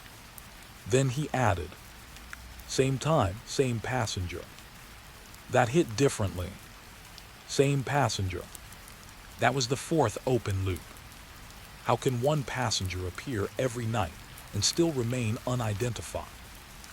I leaned closer to the logbook. The ink looked fresh. Too fresh. Like someone was still writing it even as we watched. I pointed at the entry. Who is it? I asked. The guard didn't answer immediately. Instead, he closed the book slightly, like he didn't want it to be seen too clearly. We don't know, he said, but it always arrives after 11:59. A cold feeling moved through my chest. Always after 11:59. The same hour again. I looked at the gate outside. The floodlights flickered once, then stabilized. But something changed in that flicker. For a fraction of a second, I saw the gate already open wider than it was before. Like reality had skipped a frame. That was the fifth open loop. Can time skip inside a fixed location? The guard stood up slowly. You should stay inside the booth, he said. Why? I asked. He hesitated, then said quietly, because you might see it this time. My throat tightened. See what? He didn't answer. Instead, he pointed at the road beyond the gate. Dark asphalt stretched into nothing. No horizon. Just distance that didn't behave correctly. Then the radio in the booth clicked on by itself. Static. Long. Then a voice. Calm. Clear. Unnatural. Checkpoint 9, prepare arrival. My pulse jumped. I grabbed the radio mic. Who is this? I asked sharply. Only static answered. But under it, a faint sound. Footsteps. Slow. Approaching. That was the sixth open loop. Why does a radio predict movement before sound arrives? The guard stepped closer to the window. His face changed. Not fear. Recognition. But not good recognition. Like seeing something you hoped never repeated. It's early, he whispered. The radio crackled again. Arrival confirmed at 11:59. I looked at the dashboard clock through the window. Still 11:59. But the second hand was trembling, like it was afraid to move forward. Then, headlights appeared on the road. Far away. Very far. But getting closer too quickly. Not driving speed. Something else.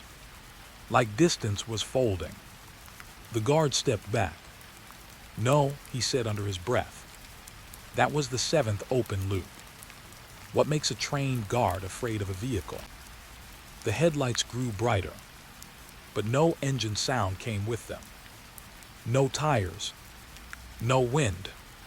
Just light approaching like it didn't need a source. I stepped outside instinctively. The gate was now fully open, even though I hadn't seen it move.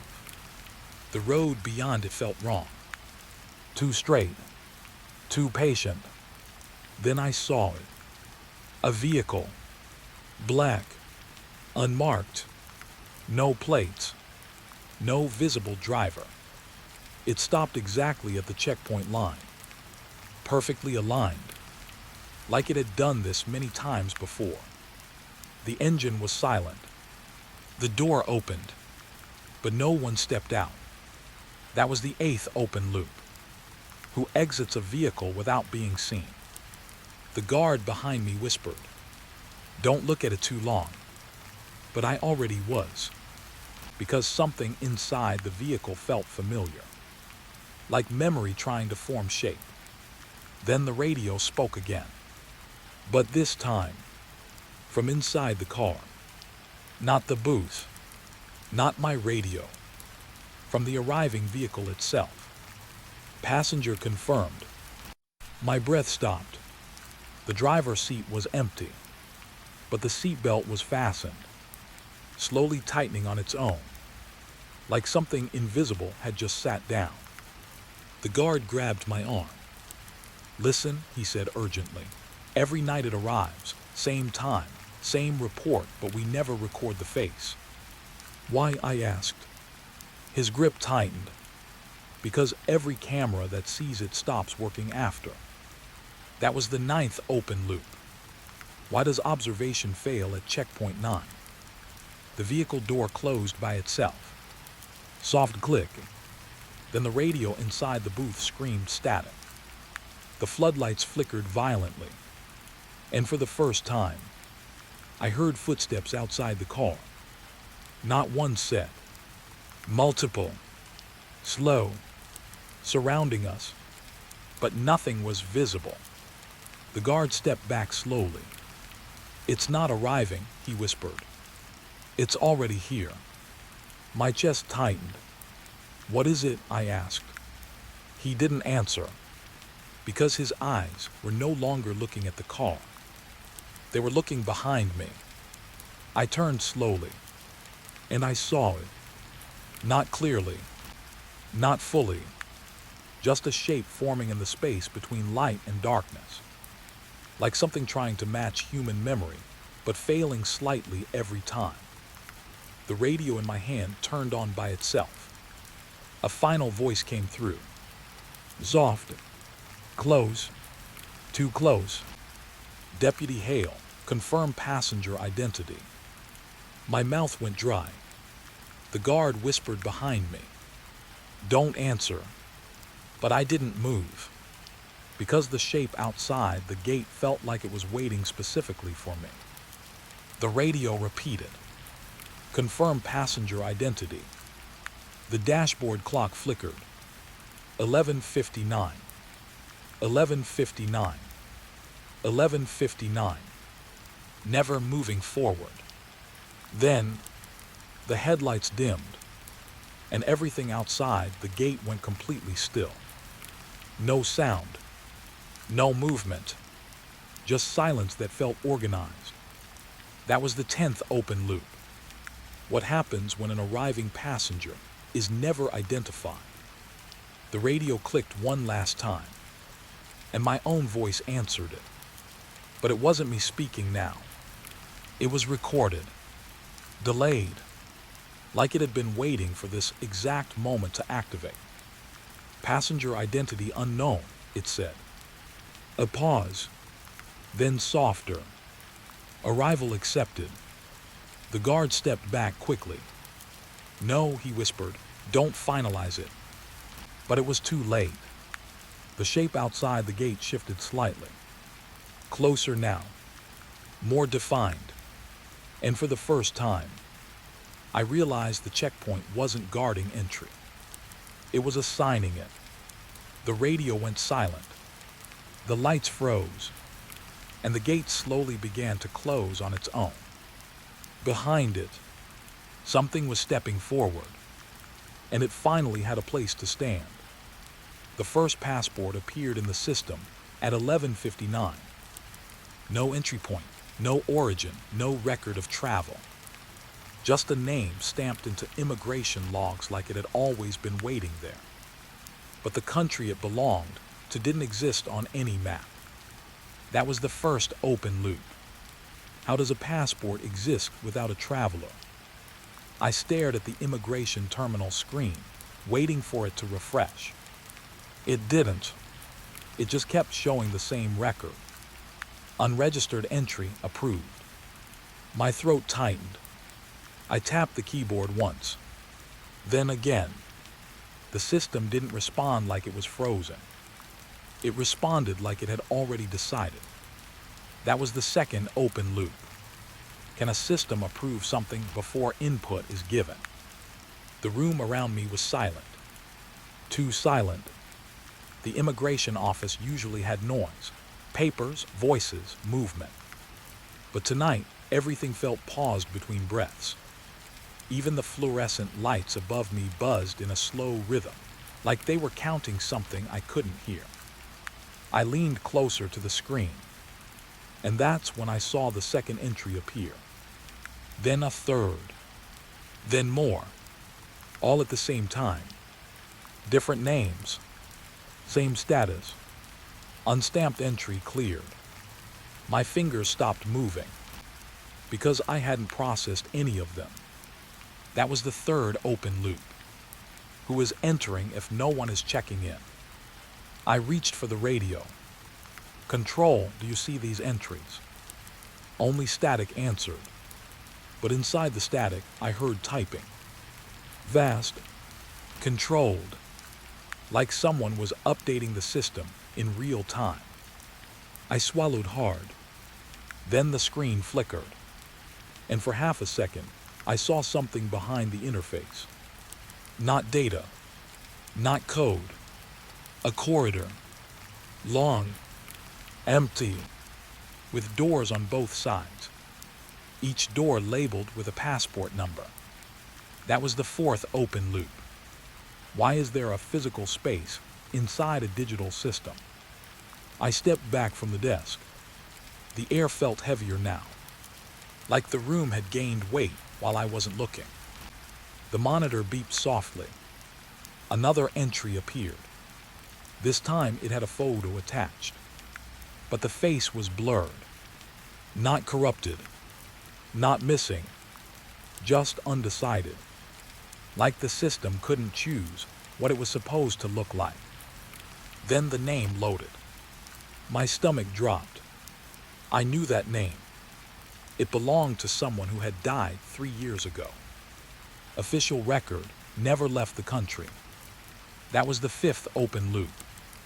How does a dead person get an active immigration record? The printer beside me suddenly activated. Even though I hadn't touched it, paper slid out slowly. One page, then another, then a full stack. All passports, blank pages except for one detail. A single stamp.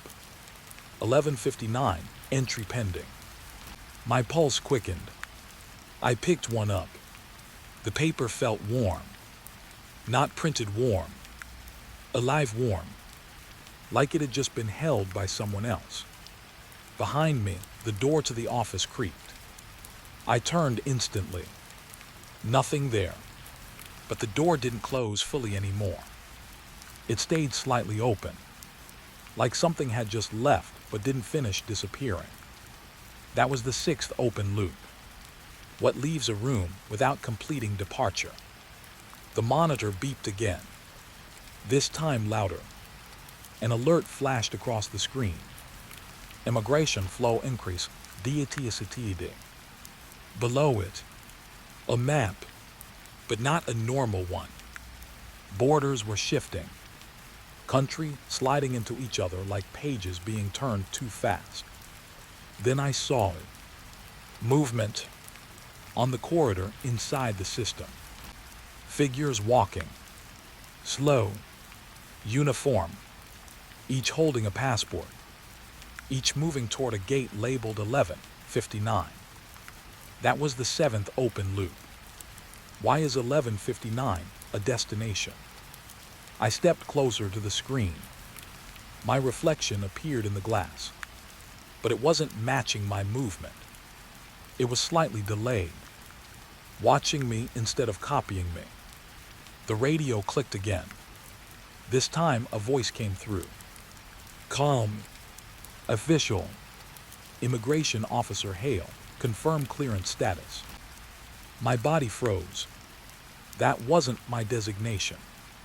I was border security, not immigration processing. I grabbed the mic. This is wrong, I said. There are entries without travelers. A pause. Then the system responded. You are also listed. My breath stopped. That was the eighth open loop. How can the observer become the entry? I stepped back from the desk. The room lights flickered once, then stabilized. But something had changed. The passports on the table weren't empty anymore. Names were appearing inside them, slowly, like ink deciding where to exist. I picked one up again. My hands shook. The name inside it wasn't mine, but it was close enough to make my stomach twist. Same initials, same birth date, different identity number. That was the ninth open loop. Why do identities overlap instead of replace? The monitor behind me chimed again. A new alert appeared. Final stamp process initiated. I didn't understand that line until I saw the corridor again. Inside the system, it was closer now. Doors opening, one by one, and something walking through them. Not rushing, not searching, just following procedure. Each door closed after it passed, like the system was finalizing movement. I turned away from the screen. My breathing got heavier. The office didn't feel like a room anymore. It felt like a checkpoint between states of existence, between being recorded and being accepted. The radio spoke again, but softer this time, almost personal. Officer Hale, you processed the first entry. My throat tightened. I didn't process anything, I said. Silence. Then, you opened the system. That was the 10th open loop. What does it mean to open something that already exists? The printer started again. Faster now. Pages pouring out. Hundreds. Thousands. All passports. All stamped. All marked with the same time. 11:59. The room started to vibrate slightly. Not physically. Conceptually. Like reality was struggling to keep definition. I backed toward the door. It wouldn't open. Of course it wouldn't. Behind me, the monitor displayed something new. A camera feed. The office. From outside. And I saw myself inside it. Standing. Still. But not moving anymore. That version of me was calmly stamping passports. One after another. Without hesitation. Without expression. That wasn't me. But it looked like me enough to be convincing. The radio clicked one final time. And the voice came again. Final, clear, immigration officer Hale is now processing inbound identities. I shook my head violently. No, stop this. But the system didn't respond because it wasn't listening anymore. It was recording. The corridor inside the screen widened. The figures inside it were closer now. And I realized something I didn't want to understand. They weren't entering the system. They were becoming part of it. The lights in the room dimmed. The passports on the table lifted slightly, like something beneath them was breathing upward. I stepped back again. My heel hit something. I looked down. A stamp machine. Activated. Already loaded. Already waiting. That was the final open loop. What happens when your identity becomes part of the entry system? The screen behind me flickered, and my name appeared, not as a record, but as a request. Entry status confirmed. And beneath it, a passport began to print. Slowly, carefully, with my face already forming inside it before I had even decided to look away. The first time we opened the door, it wasn't there. The second time it was. That alone should have ended the investigation. But it didn't, because the room wasn't just appearing. It was moving. That was the first open loop. How does a room exist in multiple places, but stay the same room? I stood in the corridor outside Office Block C, staring at a door that didn't match the building plans. No label, no number, just plain metal, cold enough to feel wrong even before touching it. Officer Ramirez was beside me, silent, watching. He didn't like it either. None of us did. The supervisor gave the order anyway. Open it. That was the second open loop. Why do higher-ups always want the thing that feels wrong to be open? Ramirez reached for the handle. I remember thinking, slowly, clearly, this is going to change something. The door creaked. Not like a normal hinge. Like something remembering how to open. Inside, nothing. Just an empty storage room. Concrete walls. Dust. Broken chair in the corner. Normal. Too normal. That was the third open loop. Why does normal feel like a warning? We stepped inside. Flashlight beams cut through the dust. Everything looked abandoned. But the air didn't feel abandoned. It felt occupied. Like someone had just stepped out seconds ago.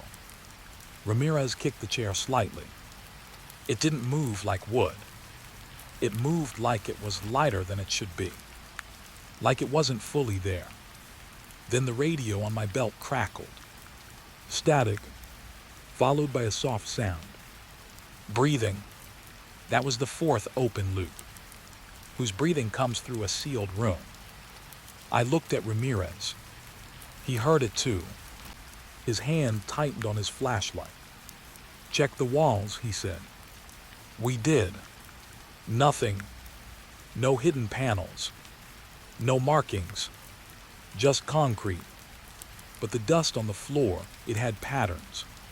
Footsteps. Leading in circles. Always returning to the center. Like someone had been walking here for a long time without ever leaving. That was the fifth open loop. Who keeps walking in a room with no exit. Then the light flickered. Just once. And when it came back, the door behind us was gone. Not closed. Gone. A flat wall now stood where it had been. Ramirez froze. Tell me you see that, he whispered. I did, but I couldn't explain it. My stomach tightened. We weren't inside a room anymore. We were inside a condition. That was the sixth open loop. What happens when a space removes its exit after entry? The radio crackled again, this time clearer. A voice, but not ours. Room 4B is active. Ramirez stepped back. We're in 4B, he asked. I checked my notes. There was no 4B in this building. At least, there wasn't supposed to be. Then the walls shifted. Not physically, visually, like the room had been redrawn slightly to the left. The chair moved without touching it. Just slid. Quiet, slow, like something invisible had decided it belonged somewhere else now. That was the 7th open loop. Can space rearrange itself without movement? I stepped toward the wall, placed my hand on it. Cold, but not material cold. Digital cold, like touching a screen that had been turned off mid-function. Then I felt something underneath. A vibration. Not sound. Not movement. Recognition. Ramirez suddenly said, "We should leave." I nodded, but I already knew. There was no leaving. The wall opposite us now had a door. Same metal. Same handle. But it wasn't the one we came through. That was the 8th open loop. How many exits can a single room produce? Ramirez went for it anyway. I grabbed his arm. Wait. He didn't. He opened it. And the room behind it was the same room. Exactly the same. Same chair. Same dust. Same footprints. Only difference. We were already inside it again. Ramirez stepped back fast. No, no, no, no. His voice broke. I turned slowly. Behind us, another door. Already open. Same room again. That was the 9th open loop.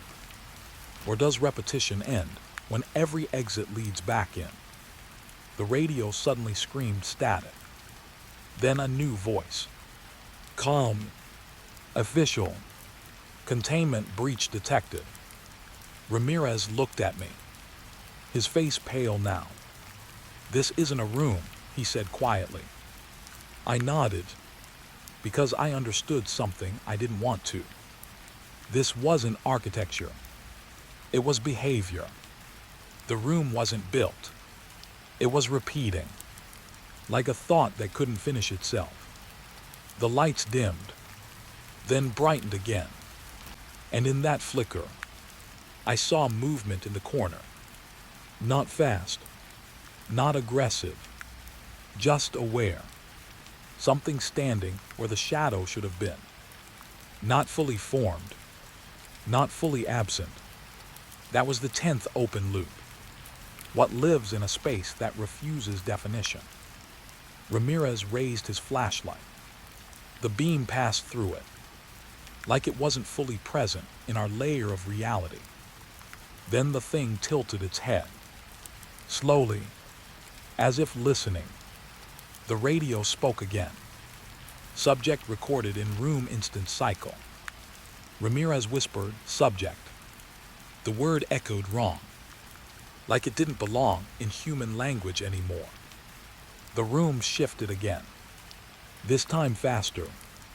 Walls sliding slightly, angles changing. The chair multiplying into 2, then 3, then collapsing back into 1. Each version slightly different. Each version wrong in a new way. I felt my balance slip. Not physically, perceptually, like my brain couldn't agree on geometry anymore.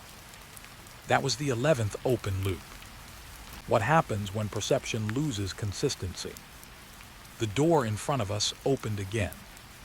Same room, but something was different now. The dust patterns had stopped forming footsteps. Now they formed circles around us, like we were the thing being walked around. Ramirez backed up slowly. I think it learns, he said. That hit harder than anything else. Because if it learns, then it changes. The room flickered again, and for a second, I saw outside. The hallway, the building, normal world, but only for a second. Then it snapped back. We weren't leaving. We were being rewritten inside it. That was the 12th open loop. Can something trap you by becoming familiar? The walls began to hum. Low, deeper, like a machine waking up inside stone. The chair slid again, but this time it stopped facing us. Like it had decided we were the new focus. Ramirez dropped his flashlight. It rolled, but never hit the wall. Just stopped mid-floor, like gravity forgot it. Then it turned off. No sound, no impact, just absence. That was the 13th open loop. What stops motion without touching it? I stepped back instinctively, but the room stepped with me, matching distance, correcting itself, keeping us centered. Ramirez looked at me. We're not inside it, he said slowly. We are it. The radio gave one final message. Room 4 be stabilized. And then, silence. Complete. The walls stopped shifting. The doors stopped multiplying. Everything froze into one perfect version of itself. Too perfect. That was the 14th open loop. What does it mean when a system stabilizes around you? I looked at Ramirez.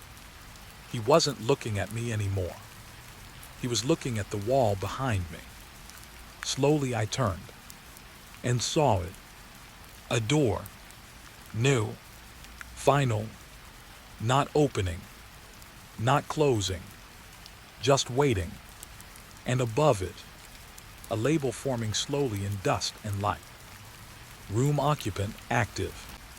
The handle moved slightly, like something inside had just decided it was time to continue the cycle. And for the first time, I understood the worst part. The room wasn't trapping us. It was updating us. And we were the next version it had been trying to reach all along. He was still standing in line 3 when I first noticed him. Not moving. Not speaking.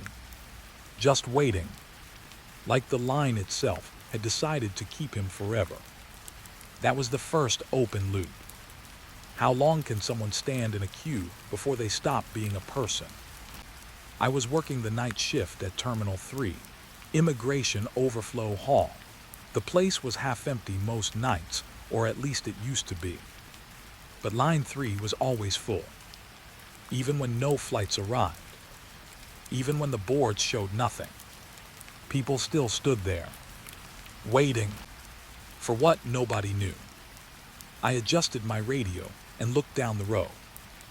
That's when I saw him clearly.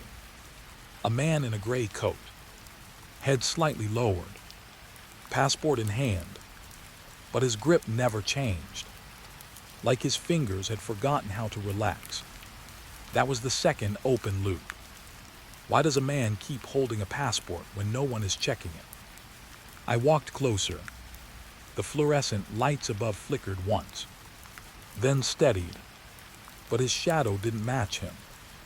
It lagged behind by a second. I stopped walking. My throat tightened without reason. The people behind him didn't react to him at all. They just kept standing. No shifting. No impatience. No breathing sounds I could hear. Too still. Too synchronized. That was the third open loop. Why do crowds behave like a single organism in silence? I checked my clipboard. Line 3 passenger list. Empty. Completely empty. But physically it was full. My hands started to feel cold. I looked back up. The man in the gray coat had not moved, but his head was slightly more lowered now, like time had pressed it down. I walked into the line slowly, step by step. Each movement felt heavier than the last. The air around line 3 felt different. Not cold, not warm, just delayed. Like sound arrived late here. That was the 4th open loop. Can air itself carry time differently? I stopped behind him. "Sir," I said quietly. No response. I repeated it, a little louder. Still nothing. Then I reached out slightly and tapped his shoulder.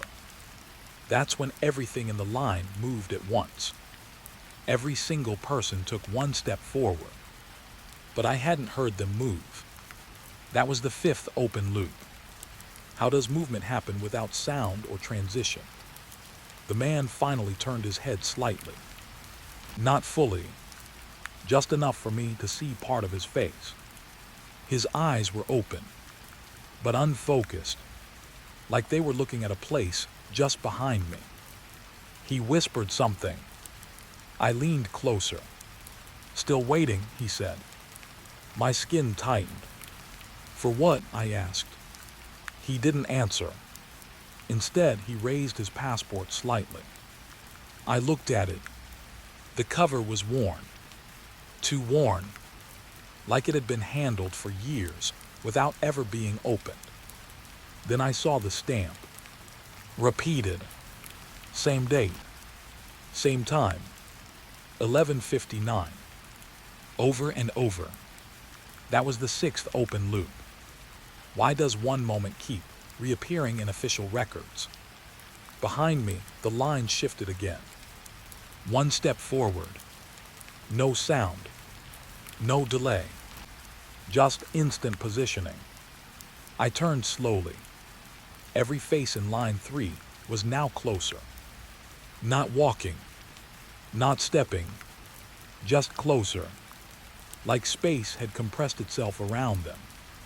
I stepped back instinctively and bumped into someone behind me. I turned fast. No one there, but I felt warmth where I had touched them. That warmth stayed on my fingers, like residue from something invisible. That was the 7th open loop. What leaves physical trace without physical presence? The man in front of me spoke again. Not louder, not clearer, just closer. "They never call line 3, he said. I frowned. "What do you mean?" He finally looked directly at me, and I wish he hadn't. His eyes weren't reflecting light properly. They were reflecting waiting. Endless waiting. Like his entire existence had been reduced to expectation. "They only pass it," he said. That was the 8th open loop. What is the difference between being called and being passed? The overhead speakers crackled suddenly. A voice came through, now serving line 2. A bell rang. Soft, clear, but line 3 didn't react. No movement, no frustration, no change, just continued waiting. I felt something inside me tighten, because I realized something important. Line 3 was not in the system. It was next to it, outside it, or maybe underneath it. That was the 9th open loop. Where does a system place what it refuses to process? The man in gray coat took 1 step forward. Finally, after all that stillness, 1 step. I blinked and suddenly realized he was closer than before. Not by walking, but by existing differently. His coat had changed slightly. More worn, more faded, like time was actively using him up. The people behind him also changed. Their clothes looked older now, not aging normally, but skipping states. That was the 10th open loop. Can aging happen without time passing? The overhead speaker crackled again, this time distorted. Next in line 3. Silence followed. Then, no continuation. The system refused to finish the sentence. like it didn't recognize line 3 as valid. The man in gray coat whispered again, but this time I understood it clearly, because he wasn't speaking to me. He was speaking through me. "We are always next," he said. That was the 11th open loop. Who defines next in an endless queue? The floor beneath line 3 vibrated slightly. Just once, then stopped. The people didn't react, but I did, because I felt something shift under my shoes, like the building itself had exhaled. I stepped back again, but the line didn't stay where it was. It followed, perfectly aligned. No noise, no delay, just presence. That was the 12th open loop. Can a structure follow you without moving visibly? The man in gray coat lifted his passport again, but this time it wasn't a document anymore. It was heavier, like it contained more than paper should. He handed it forward, not to me, to the air in front of him, and the air took it. That was the 13th open loop. What receives objects without form? I froze, because the passport didn't fall. It disappeared into nothing. Then the overhead system responded, processing, but no one was at the counter. No scanner, no officer, just line 3. Still waiting. The man smiled slightly. Not happy, not relieved, just familiar, like he had seen this outcome many times before. Then he said something that made my stomach drop. "You'll understand when you stop moving." That was the 14th open loop. What happens when movement is removed from awareness? The line took another step forward, and I realized I had taken one with them, without deciding to, without feeling it. The floor markers were gone now. Everything looked the same, but I knew something had changed, because I could no longer remember how far away the exit was. The overhead speaker spoke one final time. Not distorted, not broken, clear. Line 3 is now serving identity confirmation. The man in gray coat turned his head slightly toward me again, and this time I noticed something new. My reflection was in his eyes, standing exactly where I was supposed to be. But I wasn't there. Not anymore. I was already in the line, and line 3 had finally started moving me forward. The file shouldn't have been on my desk. No case number, no transfer stamp, no origin record. Just a brown envelope already opened. Inside was a single photo. A forest town, frozen in fog. And beneath it, a note written in handwriting I recognized even though I had never seen it before. "Don't go back after reading this." That was the first open loop. How can a warning exist before the assignment begins? I stared at the photo longer than I should have. The town was almost gone inside the fog. Only rooftops and a broken water tower were visible. Everything else looked erased, like someone had rubbed it out of the world. The case label on the file finally made sense. Cold Case 47, Hollow Creek Disappearance. 20 years ago. Entire population vanished overnight. No bodies, no traces, no distress calls. Just empty houses and running appliances. And then silence. That was the second open loop. How does an entire town disappear without triggering a single alarm? My supervisor didn't look up when I entered his office. He just said, "You're the only one who ever requested Hollow Creek." I frowned. I didn't request it. That's when he finally looked at me. And for a moment he looked uncertain, like he was trying to decide if I was lying or remembering incorrectly. "That file was never assigned," he said quietly. "But it keeps returning. That was the third open loop. How does an unassigned case keep reappearing on its own? I held up the envelope. Then what is this? He didn't answer immediately. Instead, he leaned back slowly, like the air in the room had suddenly become heavier. 20 years ago, he said, we sent a recovery team into Hollow Creek. He paused, then added, they never came back. That was the fourth open loop. What makes trained officers vanish without triggering recovery protocols? I opened the file fully. More photos spilled out. Empty streets, a school hallway, a dinner table still set for a meal. But one thing stayed consistent in every image. Fog, not outside the town, inside it, crawling through rooms like it belonged there. That was the fifth open loop. Can fog exist indoors without entering from outside? My fingers stopped on a report page. It was handwritten. Field notes from the original investigation team. The ink was faded, but readable. Time feels uneven here. We think the town is still functioning, just not in sequence. I blinked. Not in sequence.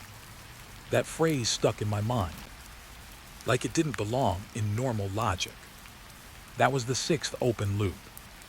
What does it mean for a place to function out of sequence? The report continued. Every sound arrives late.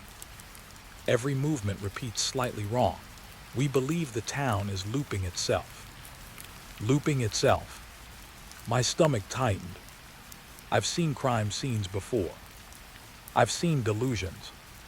But this didn't feel like either. It felt like documentation of something still happening. That was the seventh open loop. Can an event continue after it has already ended? My radio crackled suddenly. Not police channel. Emergency channel. But no one was speaking. Just static. And beneath it, faint wind.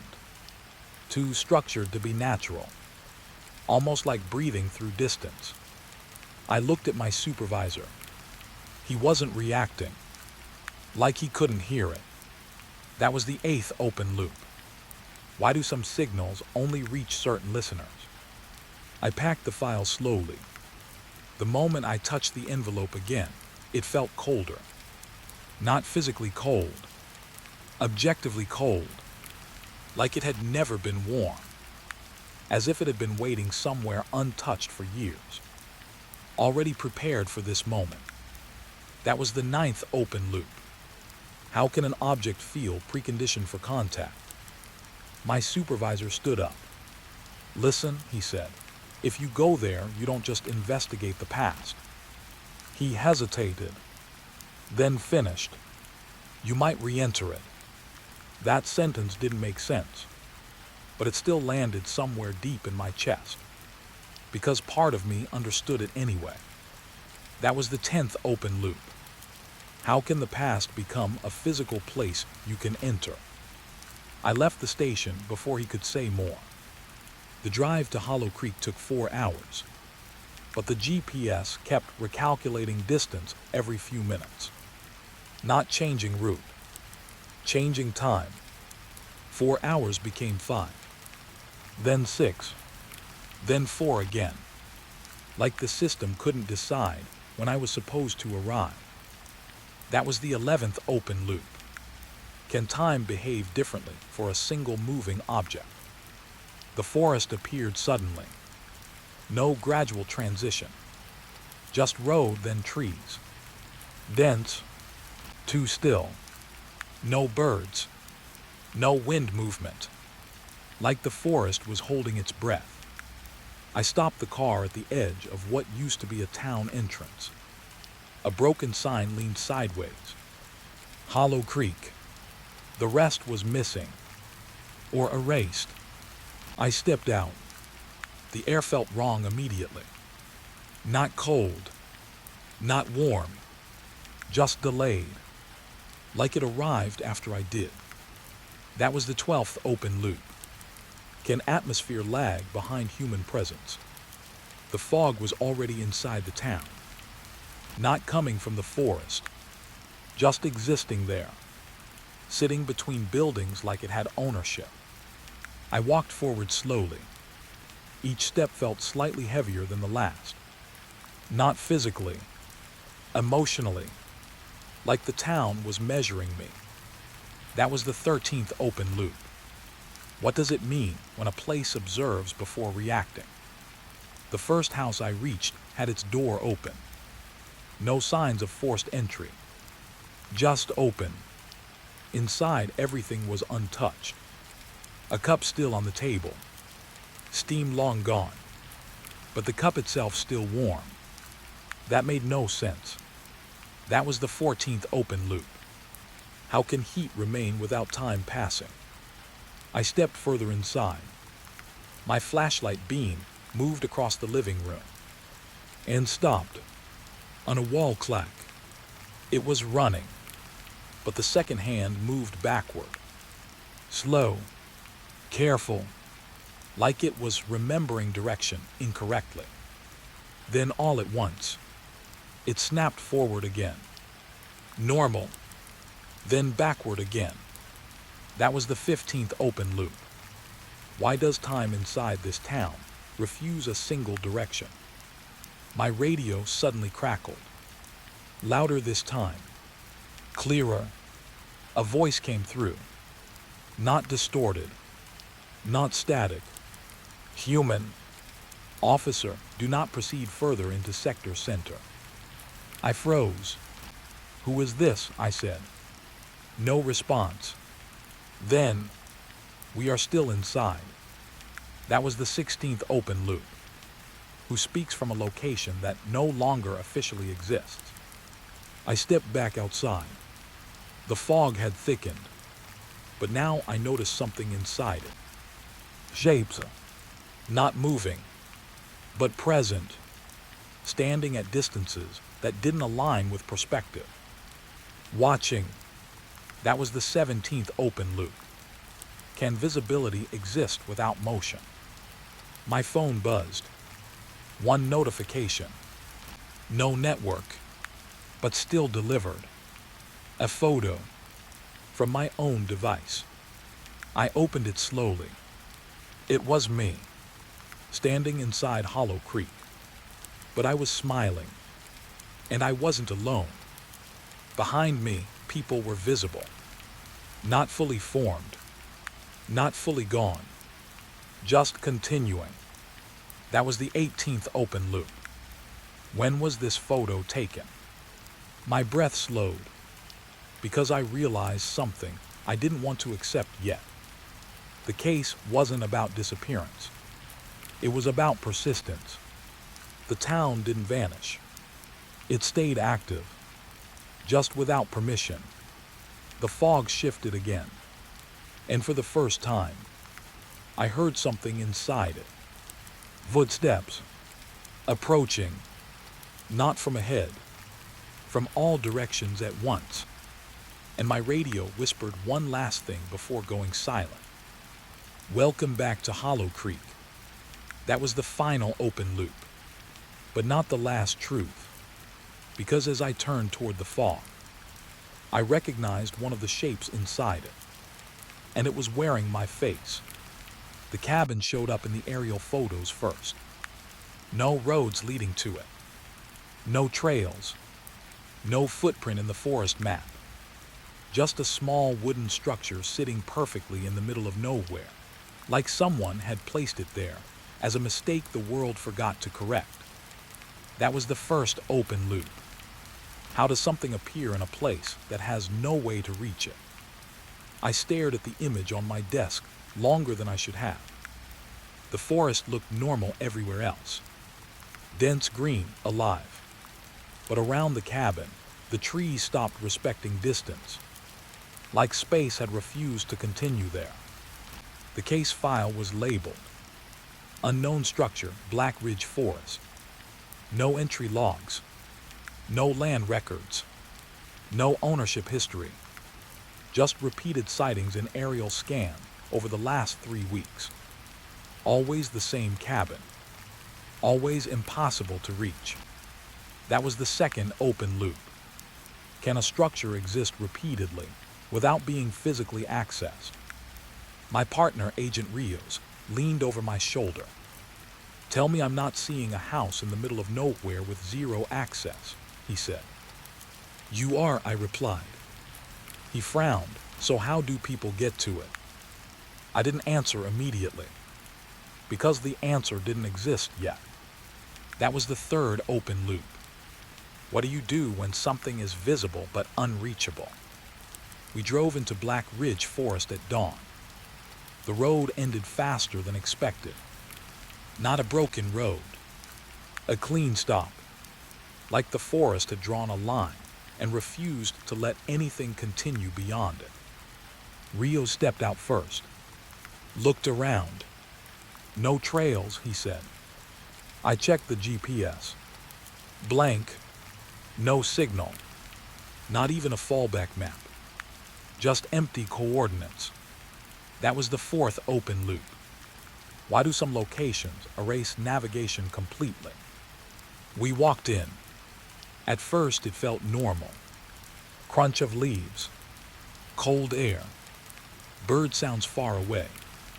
But after 20 minutes something changed. The forest stopped repeating itself. No familiar patterns. No return marks. Even the sound of our steps began to feel slightly delayed.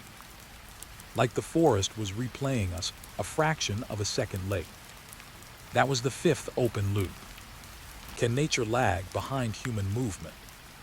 Rio suddenly stopped. Did you hear that? He asked. I listened. Nothing. Then, a sound. Wood creaking. Somewhere ahead. Not loud. Not close.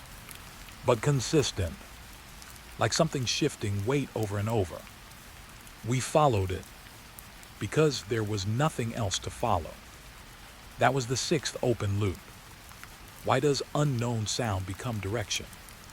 After another stretch of walking, the forest changed again. The trees thinned slightly. And then we saw it. The cabin. Small. Old wood. Dark windows. Perfectly still. No path leading to it. No clearing around it. Just sitting there like it had always been part of the forest's memory. That was the seventh open loop. How does a structure exist without altering its surroundings? Rios lowered his voice. There's no way in, he said. But I noticed something worse. There was no way to it either. The ground around the cabin didn't show footsteps. No crushed grass. No broken branches. Even the dirt looked untouched. Like the cabin had never allowed contact. That was the eighth open loop. What exists when nothing interacts with it? I stepped closer. Slowly. Carefully. Rios grabbed my arm. Wait, he said. But I didn't stop. Because something about the cabin felt familiar in a way I couldn't explain. Not memory. Recognition without origin. That was the ninth open loop. Can you recognize something you've never experienced? We reached the edge of the clearing. And I stopped. Not because of fear. Because of impossibility. There was no entrance. No door. No window at ground level. Nothing that qualified as access. Just solid walls on all sides. Completely sealed. That was the 10th open loop. Why would a cabin exist with no entry point? Rios walked around it. Slow. Careful. Then stopped. There's no door on any side, he said. I checked too. He was right. Every side was identical. No break in structure. No hinge marks. No variation. Just wood repeating itself in perfect symmetry. That was the 11th open loop. How does a building function without interaction? I touched the wall. It felt warm. Not sun warm. Body warm. like something inside had noticed my presence. I pulled my hand back immediately. Rios noticed. "What?" he asked. "It's not cold," I said. He didn't like that answer. Neither did I. That was the 12th open loop. Can heat exist inside an unmanned structure? We circled it again, this time slower, observing everything. And that's when we saw the photos nailed to the exterior wall. Old prints, weathered, some black and white, some color faded, all showing the same cabin, but from different distances, different times, different seasons. That was the 13th open loop, who takes repeated photographs of something unreachable. One photo caught my attention. It showed a team of officers standing in front of the cabin, smiling, posing, but the cabin behind them had a door, a large one, wide open. I looked up instantly, at the real cabin. No door. That was the 14th open loop. Why do recorded images contradict present structure? Rios exhaled sharply. "This doesn't make sense," he said. "No," I replied. "It does, just not our version of sense." We stood there for a moment. No movement. Just the sound of the forest slowly tightening around us, like it was listening. Then the cabin creaked. Not wind, not settling wood. Intentional movement. That was the 15th open loop. What moves inside a structure with no access? A single sound came from inside. Soft, like a chair shifting. Then silence again. Rio stepped back. "I think something is in there," he whispered. I didn't respond immediately, because I wasn't sure the correct answer was something. It might have been some time, or some version, or some mistake the world keeps repeating. That was the 16th open loop. What kind of presence exists without entry or exit? I walked closer again. This time the air changed. Heavier, thicker, like pressure building around thought itself. And then I saw it. A seam, barely visible, between two wooden panels. Not a door. Not yet. Just a line that hadn't decided what it was. That was the 17th open loop. Can architecture form access only when observed? Rio shouted, "Don't touch it." But my hand was already moving. Slowly, closer. The seam widened slightly, just enough to suggest depth behind it. Not darkness, depth, like space itself continuing inward. That was the 18th open loop. What lies beyond a surface that refuses to be a surface? The moment my fingers touched it, the forest sound cut out completely. No birds, no wind, no footsteps, only silence so complete it felt engineered. Then, a knock came from inside the cabin. One knock, clear, patient. That was the 19th open loop. Who knocks from inside a structure with no entry point? Rios grabbed my shoulder hard. "We leave," he said urgently. But I couldn't move, because something in that knock felt like recognition again. Like it had been waiting for me specifically. The seam widened further, and for a brief second, I saw inside. Not a room, not furniture, a corridor, extending further than the cabin should allow. That was the 20th open loop. How does a small structure contain impossible internal space? The hand on my shoulder tightened.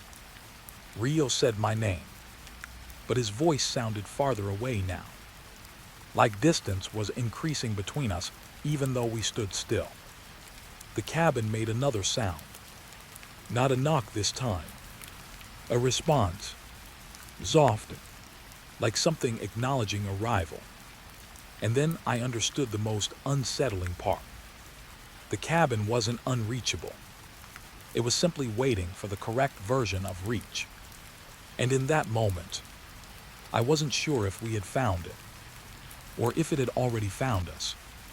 The first recording wasn't even supposed to be there. I remember staring at the playback screen, my finger frozen above the pause button because the forest audio I collected that morning had been clean. Just wind, birds, my own footsteps, nothing else. But now there was a child's voice. Soft close, too close. Don't turn it off. I leaned back in my chair so fast it almost fell. The voice wasn't coming from the speakers in a normal way. It felt like it was inside the room, not inside the recording. I checked the file name again. Same timestamp, same location, deep in the static forest.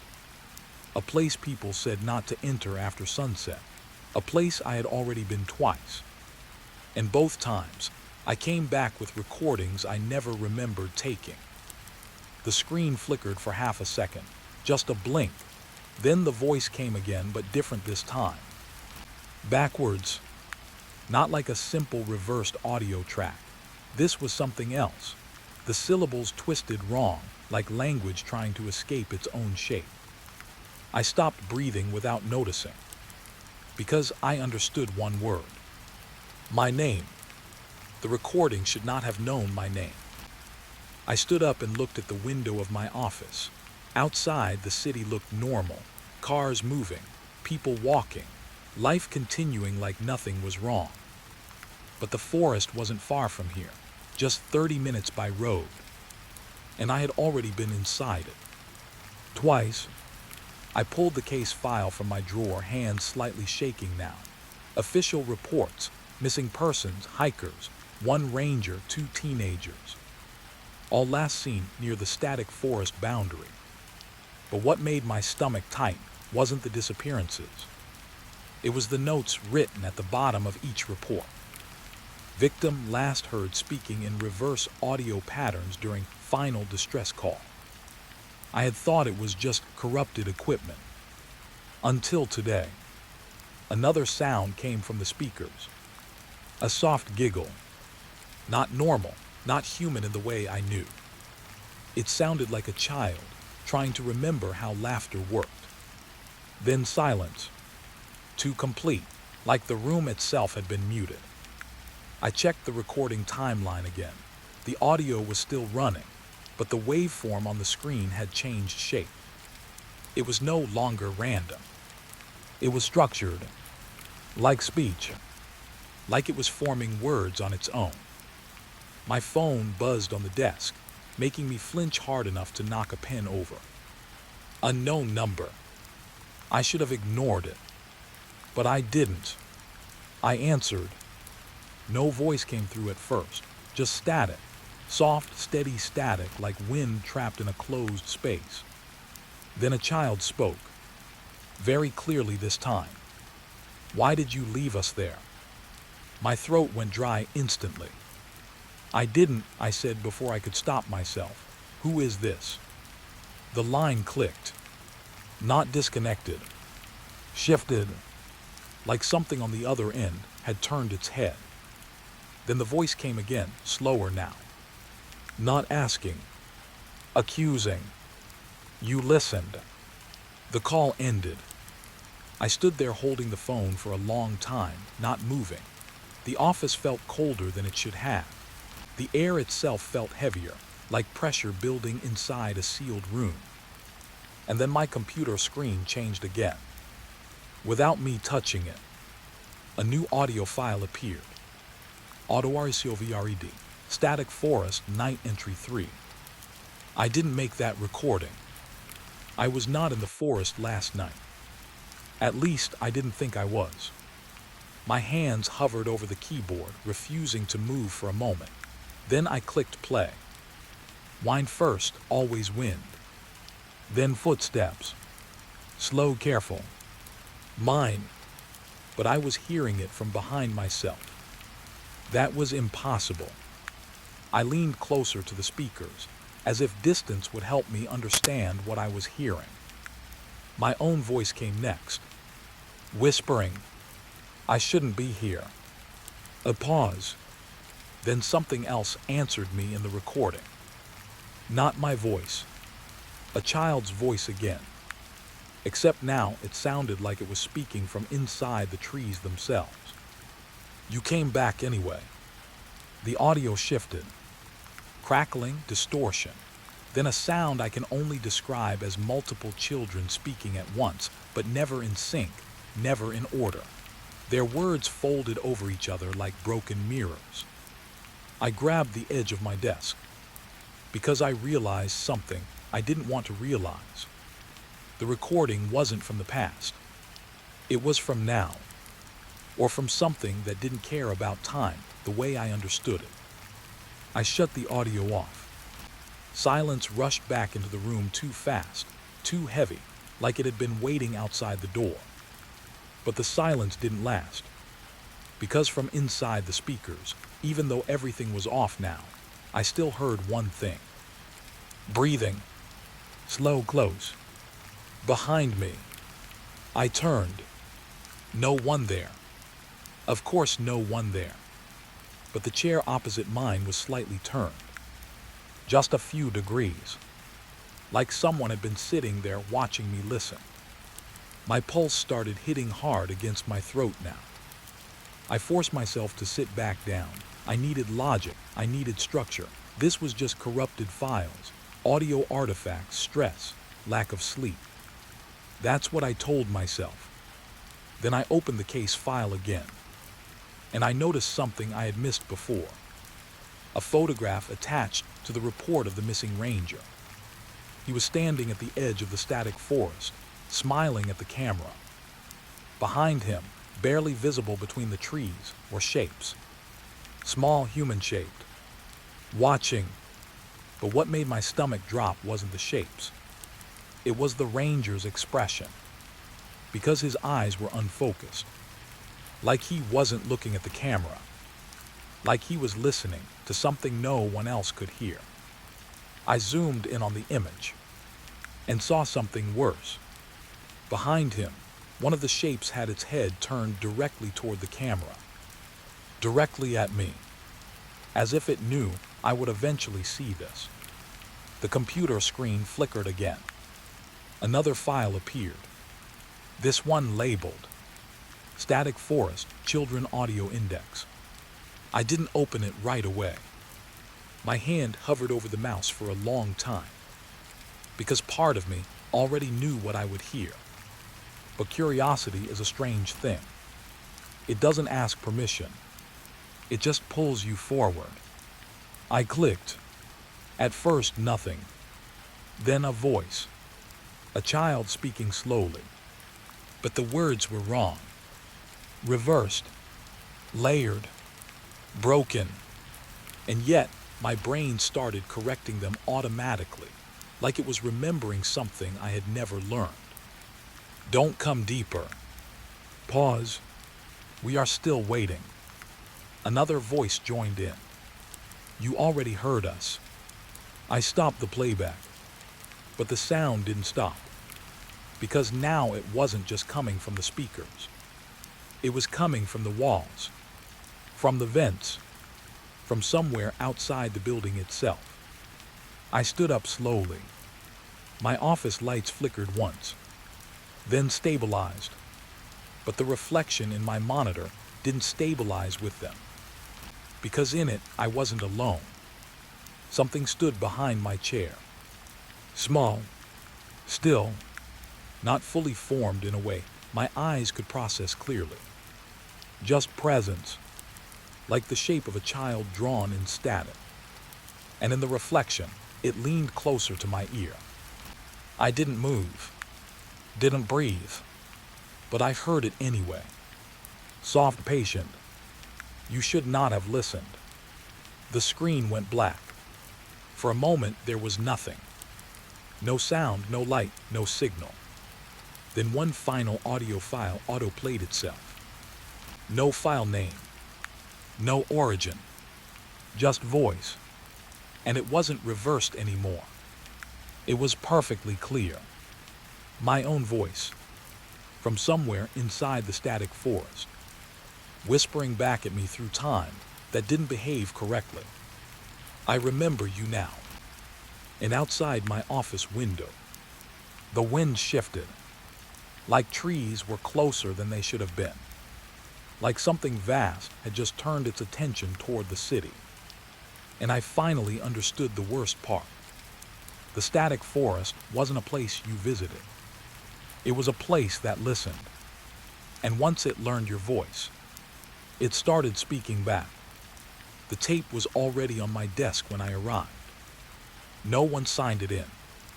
No entry in the evidence log. Just a plain VHS cassette inside a cracked plastic case, sitting exactly in the center of my workspace like someone had placed it there carefully, and then erased their own presence. My stomach tightened the moment I saw it, because in red marker on the label, there was a note. Case File 9, do not watch before 11:17 p.m. I checked the clock immediately. 11:16 p.m. 1 minute. I should have called evidence control. I should have logged it. I should have done anything except sit there staring at it like it was waiting for me. But I didn't move, because something about the handwriting felt familiar, like I had written it. The clock ticked. 11:17 p.m. And the room felt like it changed pressure. Not sound, not light. Pressure, like the air itself was expecting something. My hand moved before my mind caught up. I slid the tape into the old VHS player we still kept for archived evidence. The machine clicked like it didn't want to wake up. The screen stayed black for a second too long. Then it turned on. Static first. Always static. But this static was different. It wasn't random. It was structured, like a signal trying to become a face. Then the image formed. A hallway. Police station. Mine. I knew it instantly, even though something was wrong with it. The walls looked slightly older. The lights flickered in a pattern I didn't recognize, but it was our building. And I was walking through it. On the tape, I leaned closer to the screen. My recorded self stopped at the evidence room door, paused, then turned slightly toward the camera, and spoke. But I wasn't holding a camera. So who was recording this? On screen, I said something that made my skin go cold. They already brought it in. I froze in my chair, because I had no memory of saying that. The tape continued. Inside the evidence room, on the recording, there was a table. And on that table was the same VHS tape I was watching right now. My real hand started to shake. The loop didn't make sense. It wasn't just recording the past. It wasn't even a replay. It was folding time into itself.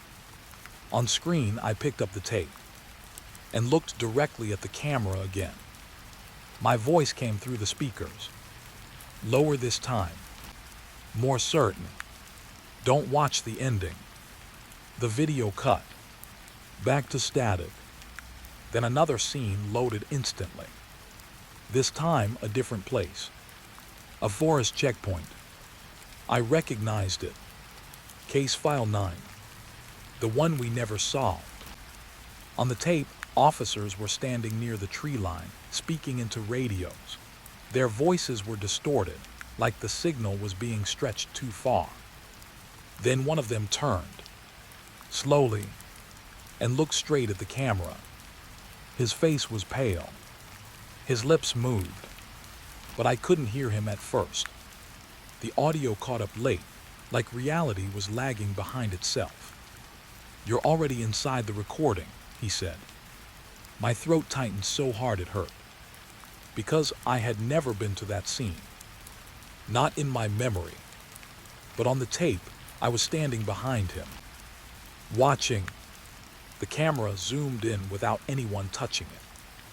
And for a split second, I saw myself, standing in the forest, holding something in my hand. A VHS tape. The exact same one. I slammed the pause button. The screen froze, but my reflection in the dark glass of the monitor didn't. It kept moving, just slightly, like something inside it hadn't been told to stop yet. I stood up too fast, knocking my chair back. "This isn't real," I whispered, but my voice sounded unsure even to me. The tape started playing again on its own, even though I had stopped it. Now the scene changed faster. Too fast, like it was skipping through moments that hadn't happened yet, but were already stored somewhere. A missing persons report I had not written yet. A body bag with a tag I couldn't read clearly. A hallway I didn't recognize, but somehow knew belonged to me. Then, my office. Right now, on the tape, I was sitting exactly where I was sitting, watching the same screen, watching myself watching the screen. My hands went cold, because the version of me on the tape slowly turned toward the camera and smiled. Not friendly, not human, just aware. Then I spoke on the recording, and my real ears heard it before my brain could process it. "You always watch it to the end." I backed away from the desk. My heart was hammering so hard I could feel it in my teeth. The tape wasn't predicting future events. It was causing them. Or worse, it was remembering them before they happened. The screen flickered violently, then stabilized again. A new scene. This time completely black. Just audio. Breathing. Close. Too close. Then a voice. Mine, but not my current voice. Older, tired, fractured. "If you're hearing this," the recording said, "then you didn't stop it in time." I swallowed hard. My mouth was dry. The voice continued. "The tape doesn't record events, it selects them." A pause. A long one. Then, it chooses what becomes real. My hands tightened into fists without me realizing it. "That's impossible," I said out loud. But no one answered. The voice on the tape did. "You already said that." A cold wave moved through my chest. Because I had said it. Just now. Alone. In an empty room. The tape was still playing. Now the screen showed the evidence room again. But this time, the tape on the table was gone. And I was gone too. Only the camera remained, watching an empty room like it was waiting for something to return. Then the footage shifted one last time. A close-up. A face. Mine. But wrong. Not injured, not changed. Just slightly off. Like someone had copied me from memory instead of observation. My eyes on the tape looked directly at the lens, and I whispered something I didn't understand. Not a warning, not a message, a confirmation. It already happened. The screen went black. The VHS machine clicked loudly. The tape ejected itself, slowly, deliberately, like it didn't need permission anymore. I stared at it for a long time before I touched it again. My fingers felt numb when I picked it up. And that's when I noticed something new. Something that hadn't been there before. A second label had appeared underneath the first one, written in the same handwriting, but fresh, like it had just been added. It read, "Case File 10, your turn next." The room felt smaller than before. Not physically, but like the walls had started paying attention. And somewhere deep inside the silence, the VHS player clicked again, even though nothing was inside it anymore. The forest wasn't the problem. It was never hiding evidence. It was changing it. That thought hit me while I was standing at the edge of hollow pines again, staring at the same broken police tape I had already documented twice before. Except it wasn't the same tape. It looked newer, cleaner, like the forest had decided to redo the crime scene. My radio crackled on my shoulder, but no one spoke. Just that soft static again. The same static I had been hearing for days now. It never sounded random anymore. It sounded patient. Like it was waiting for me to notice something. I stepped under the tree line, and the air changed instantly. Not colder, heavier, like the forest remembered me. That was the first thought that scared me more than anything else. Because I didn't just feel watched. I felt expected. The path ahead looked familiar, but I knew I had never walked it in this exact way before. The trees leaned slightly inward, like they were narrowing the space behind me. I checked my notebook. The notes I had written yesterday were gone. Not erased. Rewritten.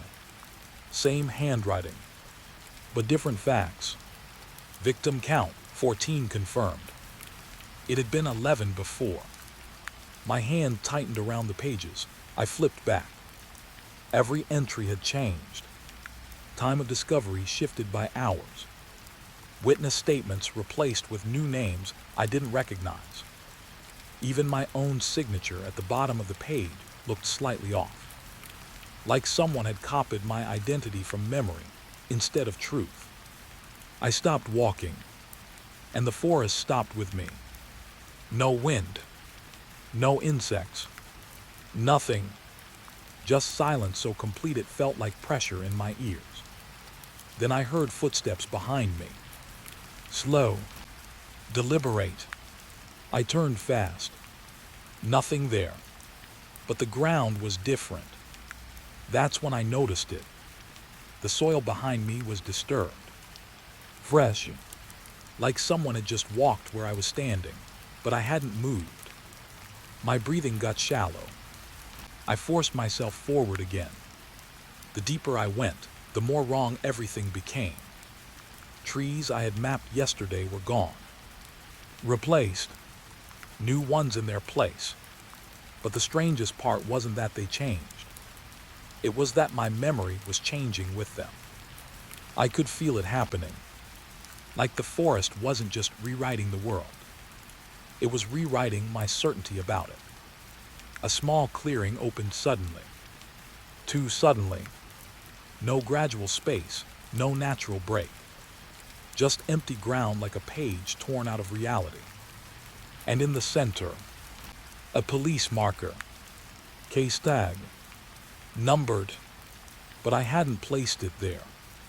I approached slowly. My boots sank slightly into the soil, but the ground didn't feel like earth. It felt layered. Like something buried underneath had been rewritten too many times. I bent down and picked up the marker. The label read, Unknown Body, Detective RKELLER. My stomach dropped. That was my name. But I was standing right there. Alive. Breathing. Thinking. So how was my name already assigned to a corpse?